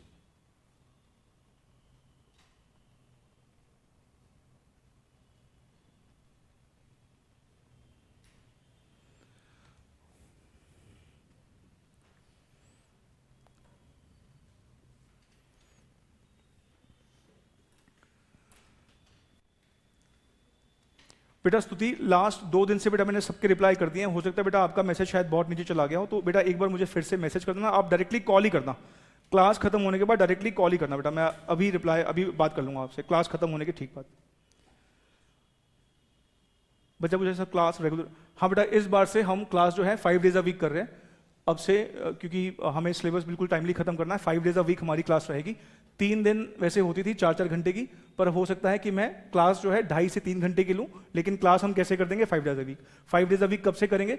Most probably इसी मंथ से या फिर फरवरी के फर्स्ट वीक से। कोशिश रहेगी कि इसी मंथ से कर दें शायद, लेकिन 5 डेज अ वीक कर देंगे। किसी को कोई दिक्कत तो नहीं है? किसी को 5 दिन आने में दिक्कत तो नहीं कोई हफ्ते में? नहीं बेटा, मेरे साथ मैं तो पढ़ाऊंगा ही ना, तो हाँ वो क्लास नहीं करेंगे, डोंट वरी। ठीक है, चलिए। ये हमारा क्या है बेटा? 60 नंबर का सिलेबस। 60 नंबर का सिलेबस है। और इनकम टैक्स को मैंने बेटा कौन सा टैक्स बोला? इनकम टैक्स को कौन सा टैक्स बोला? Direct tax. हालांकि आगे जाके डायरेक्ट टैक्स और इनडायरेक्ट टैक्स, इस पर जाके ना एक थ्योरेटिकल डिस्कशन है हमारा अच्छा खासा। 5 मार्क्स का थ्योरी क्वेश्चन आता है कि what is the difference between direct tax and indirect tax. वो तो जब आगे आएगा तब देखेंगे। अभी के लिए फिलहाल आपको बता देता हूं कि डायरेक्ट टैक्स और इनडायरेक्ट टैक्स का बेसिक डिफरेंस क्या होता है। डायरेक्ट टैक्स का मतलब यह है जिस इंसान ने, जैसे कि सपोज मैं इनकम टैक्स की बात करूं तो ये डायरेक्ट टैक्स है। डायरेक्ट टैक्स मतलब मैं अगर इनकम कमाऊंगा, सरकार को मेरी इनकम पर मुझे ही टैक्स पहुंचाना है। मतलब मेरी इनकम है तो सरकार को इस इनकम पर टैक्स कौन देगा? मैं ही दूंगा। अगर इनकम कमाने वाला डायरेक्टली खुद ही टैक्स दे रहा है सरकार को, इसलिए ऐसे टैक्स को हम क्या बोल रहे हैं? Direct tax. कल को मान लो आप CS क्वालिफाई करने के बाद जॉब करते हो, जॉब करके इनकम कमाते हो, तो उस इनकम पर जो भी टैक्स बनेगा उसको पे करने की जिम्मेदारी किसकी है? आपकी। नहीं करोगे तो सारा का सारा जो भी एक्शन लेना होगा गवर्नमेंट को, वो किसके अगेंस्ट लिया जाएगा? आपके अगेंस्ट। लेकिन इनडायरेक्ट टैक्स क्या है? इनडायरेक्ट टैक्स मतलब कि टैक्स तो आपने दिया पर डायरेक्टली आपने नहीं दिया, आपने किसी के थ्रू दिया। आप मान लो सारे फ्रेंड्स मिलके डोमिनोज जाते हो और डोमिनोज जाके आपने कुछ ऑर्डर वगैरह किया, 1000 रुपए का बिल बनता है और डोमिनोज ने आपसे 1000 रुपए के बिल पर 5% का जीएसटी भी कलेक्ट कर लिया, तो आप डोमिनोज को बेटा टोटल पेमेंट कितने की करोगे? 1050 रुपए की। आपने लेकिन 1050 जो दिए वो पूरे के पूरे पिज्जा के थे या उसमें कुछ टैक्स का भी था? टैक्स का भी था। आपने पिज्जा के तो कितने दिए हैं? 1000 रुपए, और 50 रुपए किसके दिए हैं? टैक्स के। ये पेमेंट आपने करी है टैक्स की, लेकिन आपने किसको दिया है? डोमिनोज को। और ये 50 रुपए का जीएसटी सरकार तक कौन पहुंचाएगा? डोमिनोज पहुंचाएगा। इसका मतलब टैक्स आपने दिया लेकिन गवर्नमेंट के थ्रू, जो गवर्नमेंट के पास गया वो आपके थ्रू नहीं गया, वो किसके थ्रू गया? डोमिनोज के थ्रू गया। क्योंकि टैक्स आपने दिया पर सरकार तक इनडायरेक्टली पहुंचा, इसलिए क्या बोला गया उसको? Indirect tax. डायरेक्ट टैक्स क्या होता है? जिसकी टैक्स लायबिलिटी है उसी को देना है। इनडायरेक्ट टैक्स क्या है? जो टैक्स पे कर रहा है उसको नहीं देना, इनडायरेक्टली किसी और के थ्रू देना है। अब हमारे इनडायरेक्ट टैक्स में दो टैक्सेस कौन कौन से? एक जीएसटी और दूसरा कौन सा? कस्टम्स। कस्टम्स जनरली जो लगता है वो इंटरनेशनल ट्रेड पे लगता है। किस पर? इंटरनेशनल ट्रेड पर। अब तो चलो टेस्ला वाले इंडिया में भी आ गए हैं, पर मान लो अभी फिलहाल टेस्ला वाले इंडिया में नहीं है, एग्जाम्पल के तौर पर नहीं है, और मुझे टेस्ला की गाड़ी इंपोर्ट करनी है, तो मैं अगर इंपोर्ट करूंगा तो मुझे उस पर क्या पे करना पड़ेगा? Import duty. क्या पे करना पड़ेगा? Import duty. अब मैं तो किसको पे करूंगा? जिससे मैंने गाड़ी खरीदी है, जो भी यहां पर उसका ऑथराइज डीलर होगा, और सरकार तक वो कस्टम ड्यूटी वो बंदा पहुंचाएगा। इसका मतलब गया सरकार के पास, लेकिन इनडायरेक्टली गया। तो इनडायरेक्ट टैक्स को लेकर हम अगर बात करें, सरकार को टैक्स तो हम ही दे रहे हैं, लेकिन वो जा कैसे रहा है? इनडायरेक्टली, हमने नहीं दिया है। और डायरेक्ट टैक्स में क्या है? हम देते हैं। पहले एक टैक्स और लगता था, वेल्थ टैक्स। डायरेक्ट टैक्स में अभी तो हम इनकम टैक्स पढ़ेंगे। जब मैं स्टूडेंट था तो मैंने डायरेक्ट टैक्सेस में एक और टैक्स पढ़ा था, और वो टैक्स कौन सा था? Wealth tax. वेल्थ टैक्स मतलब मेरी वेल्थ पे टैक्स लगता था। अगर मान लो किसी के पास 5-6 बंगले हैं, बहुत सारी भर के ज्वेलरी है, उसकी अगर अच्छी खासी वेल्थ है, तो उस वेल्थ पर क्या देना पड़ता था? एक वेल्थ टैक्स देना पड़ता था। लेकिन ना वो डबल टैक्स कहीं ना कहीं होता था। मैं जरा सोचो, मैंने इनकम कमाई, उस इनकम को कमा के मैंने सेव किया, और सेव करके क्या बना दी? वेल्थ बना दी। तो जब तुमने इनकम पे ले लिया तो बाद में फिर वेल्थ पे क्यों ले रहे हो? वो वेल्थ मैंने बनाई कहां से है? अपनी इनकम से ही। तो जब बीजेपी की सरकार आई थी तो अरुण जेटली जी जब आए, नए नए जब फाइनेंस मिनिस्टर बने, तो उन्होंने सबसे पहला काम क्या किया? वेल्थ टैक्स को एबॉलिश कर दिया। लेकिन उसके बदले में आ गया सरचार्ज, और सरचार्ज जो है वो बहुत, उससे सरकार की रेवेन्यू अच्छी खासी बढ़ी। अब जब मैं पढ़ाऊंगा आपको टैक्स वगैरह जब निकालते वक्त, सरचार्ज अगर मान लो कोई बहुत बड़ा बिग शॉट है, तो आप ये समझ लो लगभग 100 रुपए में से जो 100 रुपए की कमाई करेगा, लगभग 40-42 रुपए सरकार को चले जाते हैं। 100 रुपए में से 40 रुपए कम लग रहे होंगे, पर 100 करोड़ अगर कोई कमाएगा तो कितना देना पड़ेगा? 40 करोड़ लगभग किसके पास जाएगा? सरकार के पास। नो डाउट तभी बहुत से लोग जो है इंडिया से बाहर सेटल हो रहे हैं। विराट कोहली और बड़े सारे तो देख ही चुके हैं आप, यूके सबसे फेवरेट डेस्टिनेशन है। और क्योंकि हम इंडिया में हैं, इंडिया में टैक्स स्ट्रक्चर बहुत ज़्यादा है, और कुछ ऐसे भी देश हैं जो ऊपर से किस्मत लिखवा के आए हैं, जैसे कि मिडिल ईस्ट के सारे नेशंस अगर देखें, ऑयल के अच्छे खासे रिजर्व्स हैं, उनके वहाँ पर टैक्स नहीं लगता, ऑलमोस्ट ना के बराबर है। मेरा एक फ्रेंड है दुबई में, अच्छी खासी पोजीशन पर है, सीएफओ है किसी कंपनी का, कहता है पूरी की पूरी इनकम डायरेक्टली मेरे सीधे सीधे बैंक अकाउंट में क्रेडिट होती है, कहीं कोई कटौती नहीं है। हल्की फुल्की कोई कटौती होगी, पूरे के पूरे पैसे बैंक में जाते हैं। बट फिलहाल हमें इंडिया में रहना है, और इंडिया में ही इंडिया, और ऑफ कोर्स अगर कोई ठीक है पॉजिटिवली लोगे तो आपको लगेगा कि देश का निर्माण हो रहा है और लेकिन कम लोग सोच पाते हैं ऐसे। ठीक है, अब आते हैं बेटा, ब्रेक चाहिए कि मैं क्वेश्चन पेपर का पैटर्न डिस्कस करूं? आज की क्लास में कोई टॉपिक और नहीं पढ़ाऊंगा, बस क्वेश्चन पेपर का पैटर्न डिस्कस करेंगे और क्लास फिर हम थोड़ी देर में खत्म कर देंगे। क्या लगता है आपको, कंटिन्यू करूं कि अभी ब्रेक दूं 5-10 मिनट का? एक 5 मिनट का शॉर्ट ब्रेक दूं? नहीं, हार्डली हाफ एन आवर और करा दूं? चलो ठीक है। अब बेटा आप क्या कर रहे हो, आपने पहले तो 6 पेजेस छोड़े थे ना, 1 2 3 4 5 6, 7 नंबर पे क्या लिखा था बेटा? नोट्स के साथ कोई बदतमीजी मत करना। इनकम टैक्स या हो या सीएफओ, नोट्स हमारा सबसे बड़ा एसेट है। एग्जाम टाइम में ये रजिस्टर ही काम आएगा आपको। तो पहले 6 पेजेस छोड़े थे, किसके लिए? इंडेक्स के लिए। 7 नंबर पे क्या लिखा आपने? Course content. कहां तक चला गया ये? 7 के आगे 8 पे भी गया होगा ये? 8 पर नहीं गया, 7 पे खत्म हो गया। अच्छा चलो कोई बात नहीं, बढ़िया बात है। अब आप हेडिंग डालो क्या? हाँ हाँ, अगले पेज पे कर लो, या अगर नीचे जगह काफी है तो वहीं से शुरू कर लो। और अब आप हेडिंग डालोगे क्वेश्चन पेपर पैटर्न। अच्छा, जीएसटी का कोर्स कंटेंट मैं अभी नहीं डिस्कस कर रहा हूं, जब जीएसटी स्टार्ट करेंगे तब करेंगे। मैंने अभी सिर्फ इनकम टैक्स का कोर्स कंटेंट डिस्कस किया है। अब बात करते हैं बेटा क्वेश्चन पेपर का पैटर्न कैसा रहता है। क्वेश्चन पेपर का पैटर्न कैसे रहता है, ये जो देखो, ये रहा आपके सामने क्वेश्चन पेपर। एक क्वेश्चन तो मैंने आपको दिखाया ही। आइए सबसे पहले बेटा देखते हैं हमें टोटल नंबर ऑफ कितने क्वेश्चंस करने हैं पूरे पेपर में।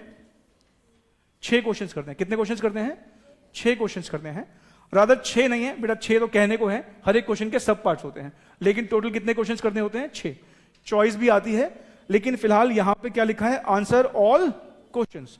चॉइस इंटरनल चॉइस आती है, वो भी देखेंगे कैसे आती है, पर हमें सारे क्वेश्चंस करने हैं। 6 क्वेश्चंस में से 4 क्वेश्चंस हैं इनकम टैक्स के। 4 क्वेश्चन किसके हैं? इनकम टैक्स के। अच्छा, हमारा इनकम टैक्स बेटा कितने मार्क्स का है? 60। तो 4 क्वेश्चन कितने कितने मार्क्स के होंगे? 15-15 नंबर के। 4 क्वेश्चन कितने होंगे? 15-15 नंबर के। और जीएसटी और कस्टम्स के लिए कितने मार्क्स हैं? 40। और वो 20-20 नंबर के 2 क्वेश्चन आते हैं। कितने?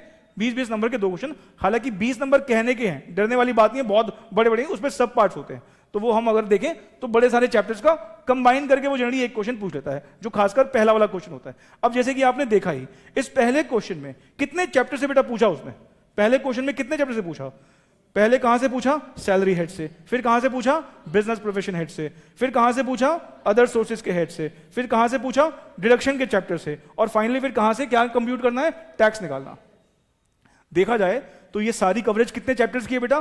5 चैप्टर्स। मतलब ये क्वेश्चन कब कर पाओगे? जब 5 चैप्टर्स आपको पढ़ा दूंगा तब ये क्वेश्चन हो पाएगा। ठीक है, आपको क्या लगता है बेटा देख के, ये थियरी क्वेश्चन है कि प्रैक्टिकल क्वेश्चन है? प्रैक्टिकली लग रहा है। इसका मतलब पहला क्वेश्चन कंपल्सरी आता है, और वो कौन सा आता है? प्रैक्टिकल क्वेश्चन आता है। और वो किसी एक चैप्टर से नहीं, वो कहां से आता है? मल्टीपल चैप्टर से आता है। अच्छा, और सारी इसमें जो अच्छी बात यह है, स्टेप मार्किंग होती है।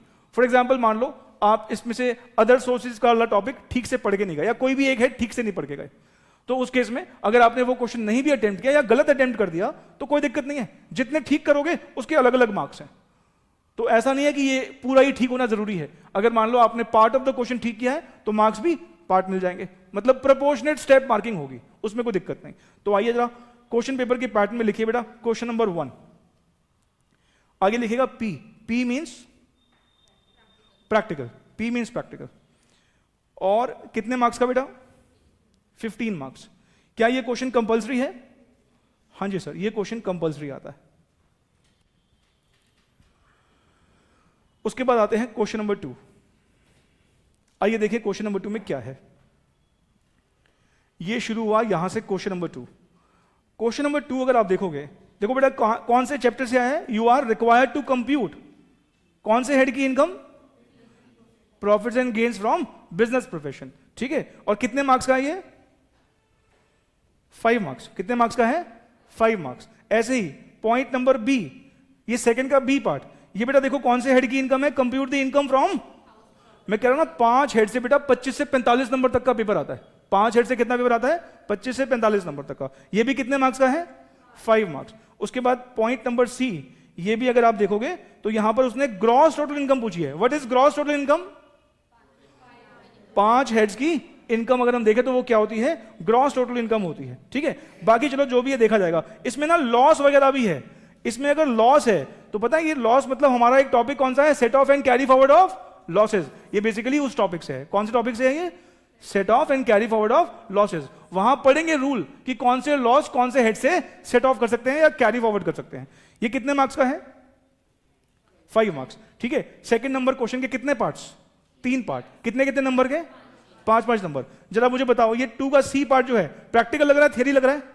प्रैक्टिकल है। बी पार्ट प्रैक्टिकल ही है, भले ही बहुत कुछ लिखा है लेकिन नंबर्स देखो बहुत सारे प्रैक्टिकल है। ए पार्ट प्रैक्टिकल है। इसका मतलब क्वेश्चन नंबर 2 15 नंबर का पूरा क्या आता है? प्रैक्टिकल आता है। लिखो जी, क्वेश्चन नंबर 2 के 3 पार्ट्स होंगे, A part, B part, C part. तीनों बेटा प्रैक्टिकल।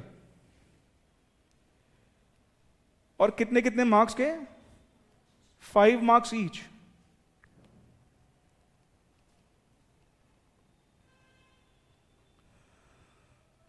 और ये भी बेटा कैसे आता है, कंपल्सरी। क्या पूछा है बेटा इस बच्चे ने, ये क्लास कब तक, बेटा कहां पर पूछ रहे हो कब तक आएगी क्लास? बेटा ऐप पर तो कल सुबह तक डल जाएगी, और यूट्यूब पर बेटा आज, क्योंकि ये ना क्लास डिस्कनेक्ट हुई थी तो कंबाइन करके शाम तक बेटा आज अपलोड हो जाएगी, ठीक है? ऐप पर कल मॉर्निंग तक आ जाएगी बेटा। चलिए डन। कितने नंबर हो गए? 30 नंबर। और पूरा का पूरा क्या है? प्रैक्टिकल, नो थियरी, सारा प्रैक्टिकल है अभी तक। आइए आगे बात करते हैं। क्वेश्चन नंबर 3, क्वेश्चन नंबर 3 ये रहा। क्या लग रहा है बेटा? प्रैक्टिकल। कौन से हेड से है? Other sources. कितने मार्क्स? 5 मार्क्स। उसके बाद प्रैक्टिकल है बी पार्ट, ये भी कौन से, ये भी क्या है लग रहा है बेटा आपको? प्रैक्टिकल। कौन सा हेड? Capital gain. कौन सा हेड? Capital gain, practical. उसके बाद सी पार्ट, फिर से क्या दिख रहा है आपको? प्रैक्टिकल। कितना है? और यहां पे क्या निकालनी है? टोटल इनकम, ठीक है? लेकिन ना यहां पर हमें बेसिकली ये रेजिडेंशियल स्टेटस का क्वेश्चन है। एक टॉपिक पढ़ना, कौन सा? Residential status. क्योंकि किसी से भी आप टैक्स लेते हैं, ध्यान रखिए बेटा, उसकी सिटीजनशिप मैटर नहीं करती। आपने कितने यूट्यूबर देखे होंगे, बाहर के हैं, फिरंगी हैं, लेकिन इतनी बढ़िया हिंदी बोल लेते हैं, यहां पर चल चुके हैं और बहुत बढ़िया काम कर रहे हैं। उनको क्या बोलूं, रेजिडेंट की नॉन रेजिडेंट? एक अफ्रीकन इंडिया में ही पड़ा रहता है, उसको क्या बोलूं? रेजिडेंट। एक इंडियन बाहर ही पड़ा रहता है, उसको क्या बोलूं? Non resident. इसका मतलब सिटीजनशिप मैटर नहीं करती। क्या मैटर करता है? उसका इंडिया में स्टे कितना है, ठीक है? इंडिया में कितना रहता है, उसके हिसाब से टैक्स लेते हैं उससे। तो लेकिन ये कहां सीखेंगे हम कि कौन रेजिडेंट है कौन नॉन रेजिडेंट है? कहां सीखेंगे? रेजिडेंशियल स्टेटस टॉपिक में। चलिए ये इसका भी देखोगे बेटा, 3 का ए बी सी तीनों प्रैक्टिकल है, 5-5 नंबर के 3 क्वेश्चन।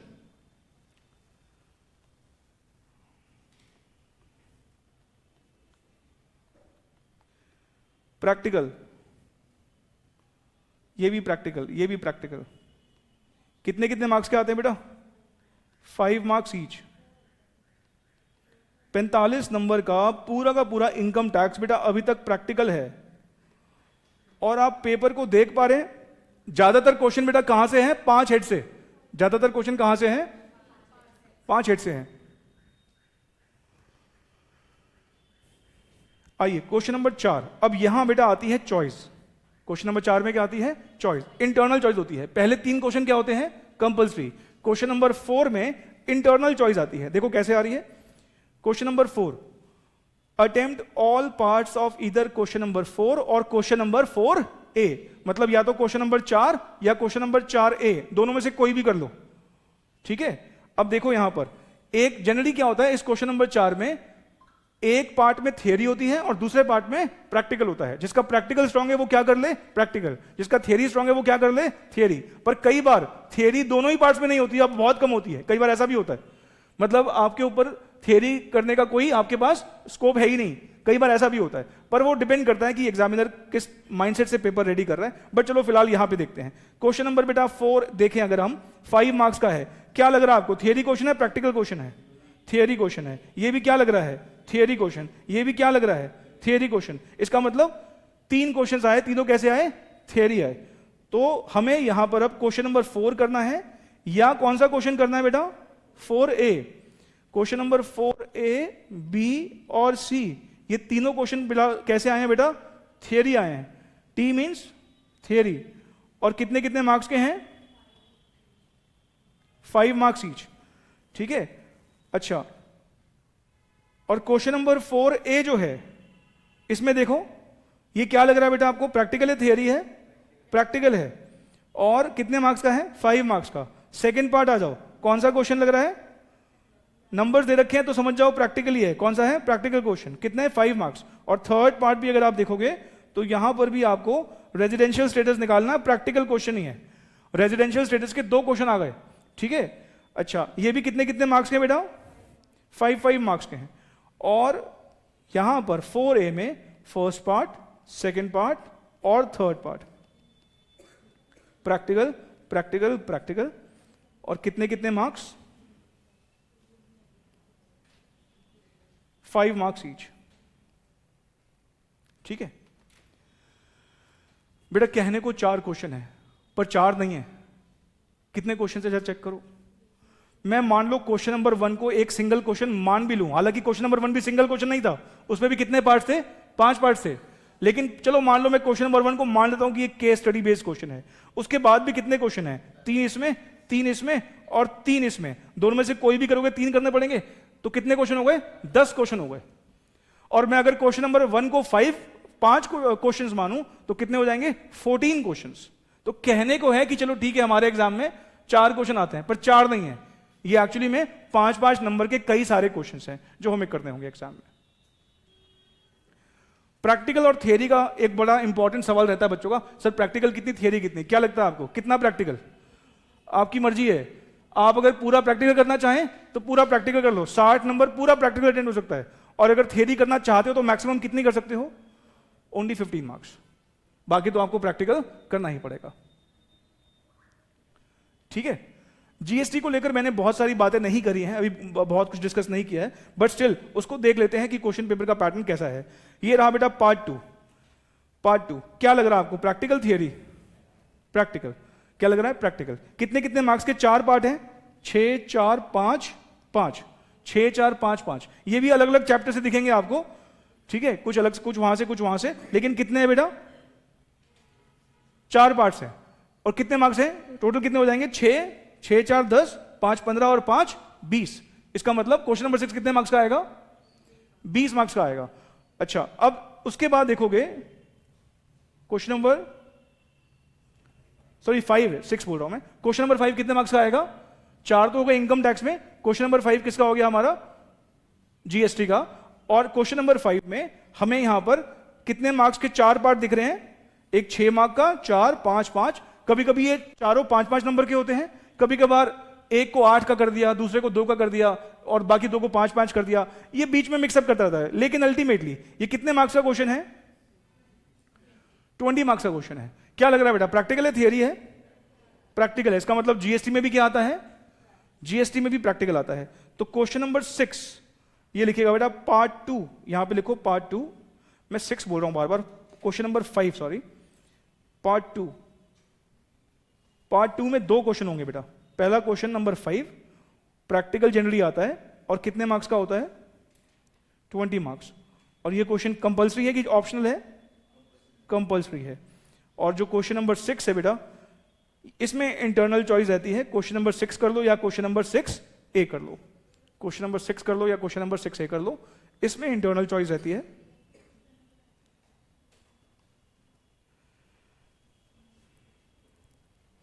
ठीक है, आइए 6 देखते हैं बेटा। 6 में आप देखो यहां पर ये क्वेश्चन क्या लग रहा है बेटा? Practical, theory? प्रैक्टिकल लग रहा है। 6B क्या लग रहा है आपको? इसमें थोड़ा लॉ भी लिख के आना पड़ेगा, थोड़ा प्रैक्टिकल भी हल्का फुल्का। ठीक है, अब या फिर मैं ना इसके लिए ऐसा करता हूं, लेकिन क्वेश्चन नंबर 6 के पार्ट्स कितने हैं बेटा? पहला पार्ट A पार्ट, फिर कितना? B पार्ट, फिर क्या? C पार्ट, ये रहा C पार्ट, और ये फिर क्या है? D part. ठीक है, ये क्वेश्चन कस्टम्स है बेसिकली 5 मार्क्स का। ऐसे ही फिर 6A में आओगे तो यहां पर थियरी और प्रैक्टिकल का बेसिकली मिक्सचर दिखेगा आपको। तो मैं ना यहां पर इसको कैसे मेंशन करता हूं, जो 6 नंबर क्वेश्चन होता है ना बेटा, वो दोनों 20-20 मार्क्स के 4-4 पार्ट्स होते हैं जनरली। दोनों क्वेश्चन के 4-4 पार्ट्स होते हैं 20-20 मार्क्स के, मतलब 5-5 मार्क्स के 4 पार्ट्स होते हैं। और इसमें ना कुछ श्योर नहीं है, थियरी प्रैक्टिकल जनरली क्या रहता है बेटा? मिक्सचर रहता है। क्या रहता है? थियरी और प्रैक्टिकल का क्या रहता है? मिक्सचर रहता है। ये कोई फिक्स नहीं है। जैसे इनकम टैक्स में तो इंस्टीट्यूट ने पैटर्न पकड़ रखा है कि वो ऑलमोस्ट सारा ही क्या पूछता है? प्रैक्टिकल। और 4 नंबर क्वेश्चन में क्या पूछता है? एक पार्ट में थियरी, एक पार्ट में प्रैक्टिकल। लेकिन जीएसटी में ना थियरी, मतलब इनडायरेक्ट टैक्सेस में थियरी और प्रैक्टिकल का जो कंपोनेंट है ये ऊपर नीचे होता रहता है। इसमें कोई ऐसा फिक्स नहीं है कि वो कितना थियरी पूछेगा और कितना प्रैक्टिकल पूछेगा। और जीएसटी जब हम पढ़ेंगे ना, वहां पर हमें क्या करना पड़ता है? प्रैक्टिकल जब हम कोई सॉल्व भी करते हैं तो थोड़ा सा ना लीगल प्रोविजन लिखना पड़ता है। वहां पर क्या लिखना पड़ता है? थोड़ा सा लीगल प्रोविजन लिखना पड़ता है। इनकम टैक्स में ऐसा लीगल प्रोविजन लिखने की एक आध चैप्टर को छोड़ दूं तो ज्यादा हमारे वहां पर ऑब्लिगेशन नहीं रहती। वहां बिल्कुल अकाउंट्स की तरफ प्रैक्टिकली सॉल्व करते हैं। लेकिन जब जीएसटी की बात करते हैं तो वहां पर कई क्वेश्चंस में ऐसा होता है कि प्रैक्टिकल क्वेश्चन है तो सही, लेकिन साथ में थोड़ा बहुत क्या लिखना पड़ता है? एक लीगल राइटअप लिखना पड़ता है। इसलिए 6 नंबर क्वेश्चन में थियरी और प्रैक्टिकल का क्या रहता है, बेसिकली मिक्सचर रहता है। पर क्वेश्चन नंबर 5 जो होता है वो ज्यादातर क्या आता है बेटा, वो प्रैक्टिकल आता है। तो देखा जाए मोटे मोटे तौर पर अगर हम देखें 80 नंबर का प्रैक्टिकल बेटा आप अटेम्प्ट कर सकते हो।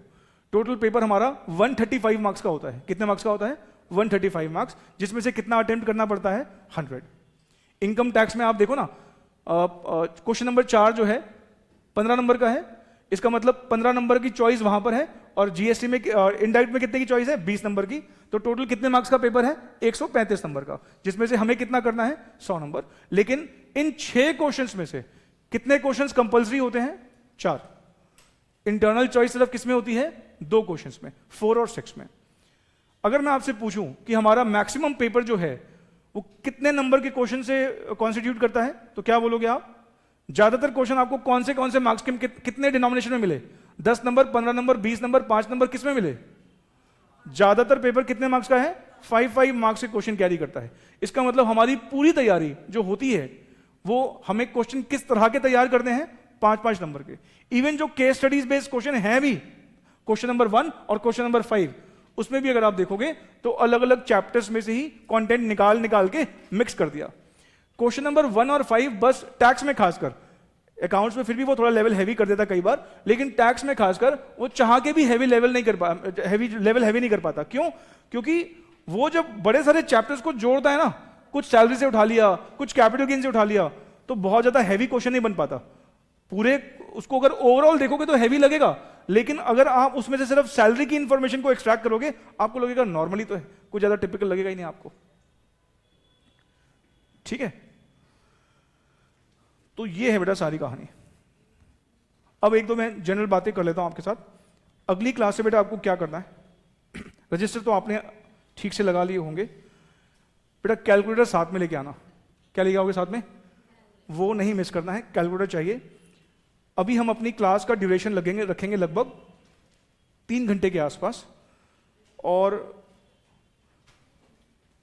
क्लासेस का जो फ्रीक्वेंसी है वो कब से बढ़ाएंगे मैं आपको उसकी जल्दी इंटीमेशन दूंगा।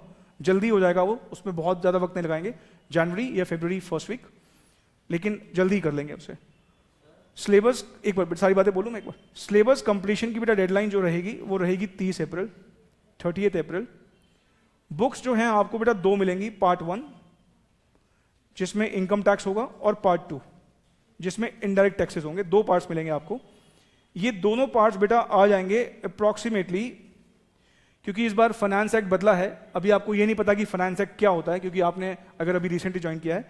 ये सारा बेसिक्स के टॉपिक में डिस्कस करेंगे, what is finance act, previous year, assessment year, ये सारी बातें आएंगी। ठीक है, तो क्योंकि फाइनेंस एक्ट बदला है तो बुक्स में ना अभी अपडेशन कर रहा हूं मैं आजकल, और उसमें कुछ क्वेश्चंस और ऐड कर रहे हैं इस बार जून के लिए। तो बुक्स अप्रॉक्सीमेटली बेटा 15 जनवरी के आसपास आएंगी छप के, 15 जनवरी के आसपास आएंगी। और उसके बाद फिर जो है, जो फेस टू फेस आते हैं वो तो यहीं से इशू करा लीजिएगा, और जो बच्चे ऑनलाइन हैं 15 जनवरी को जैसे हमारे पास बुक्स आएंगी, हम अगले ही दिन से डिस्पैच करना शुरू कर देंगे किताबें। ठीक, तो शुरुआत का जो हमारा बेसिक्स का टॉपिक होगा उसमें बुक की जरूरत नहीं पड़ेगी हमें, क्योंकि उसमें मुझे बड़े सारे छोटे छोटे एग्जाम्पल्स करवा के बात करनी है, तो उसमें हमें बुक्स की जरूरत नहीं पड़ेगी। तो इसलिए हमारा 15 दिन का काम आराम से हो जाएगा। ठीक, रजिस्टर्स बेटा आप जो है, जो बच्चे CAFM के उनको पता है, रजिस्टर आप जो लगाएंगे 300 से 400 पेजेस का लगा लीजिएगा। 300 से 400 पेजेस, 4 से 5 रजिस्टर बेटा भर जाएंगे आपके। लिखने का काम, प्रैक्टिस का काम बहुत सारा करेंगे, और क्लास के नोट्स के साथ बेटा जो बच्चे खासकर ऑनलाइन देख रहे हैं वो ना मूवी की तरह देखते हैं पूरी क्लास। ठीक है, बाद में देख लेंगे, नोट कर लेंगे, और फिर एग्जाम के टाइम पे फिर मैसेज आते हैं कि सर वो नोट्स मिल जाएंगे क्लास वाले। बेटा बिल्कुल नहीं मिलेंगे, साथ ही साथ करना पड़ेगा आपको। मेरे साथ साथ नोट करोगे आप, और रजिस्टर में मतलब समझ लो स्कूल में आ गए वापस आप। अच्छी खासी प्रैक्टिस करनी है हमें, भर के क्वेश्चन सॉल्व करेंगे। और इस बार मैंने और भी क्वेश्चंस ऐड किए, क्योंकि अब मैं पेपर का जो पैटर्न देख रहा हूं ना, हमारा इंस्टीट्यूट बहुत सारे क्वेश्चन CA एग्जाम से कॉपी पेस्ट मार रहा है। तो थैंक गॉड हम CA इंस्टीट्यूट नहीं है, हमें वहां से क्या होते हैं, कॉपी पेस्ट। तो वहां के मैं सारे क्वेश्चन करवा दूंगा आपको, एग्जाम में लगेगा अरे एवरेज आ गए। इसका मतलब ये कि इस बार मैं जो बुक में अभी कोशिश करूंगा कि CA एग्जाम के काफी क्वेश्चन मैं वहां से देख रहा हूं कि कौन से लेटेस्ट है, और अगर कुछ डलना रह गया तो मैं शेयर करूंगा आपके साथ। फिर असाइनमेंट्स क्या शेयर करेंगे, असाइनमेंट शेयर करेंगे। होमवर्क अच्छे से दूंगा आपको, इस बार होमवर्क बहुत अच्छे वाला मिलने वाला है, और क्लास में तो हम ऑफकोर्स ज़्यादा करेंगे ही।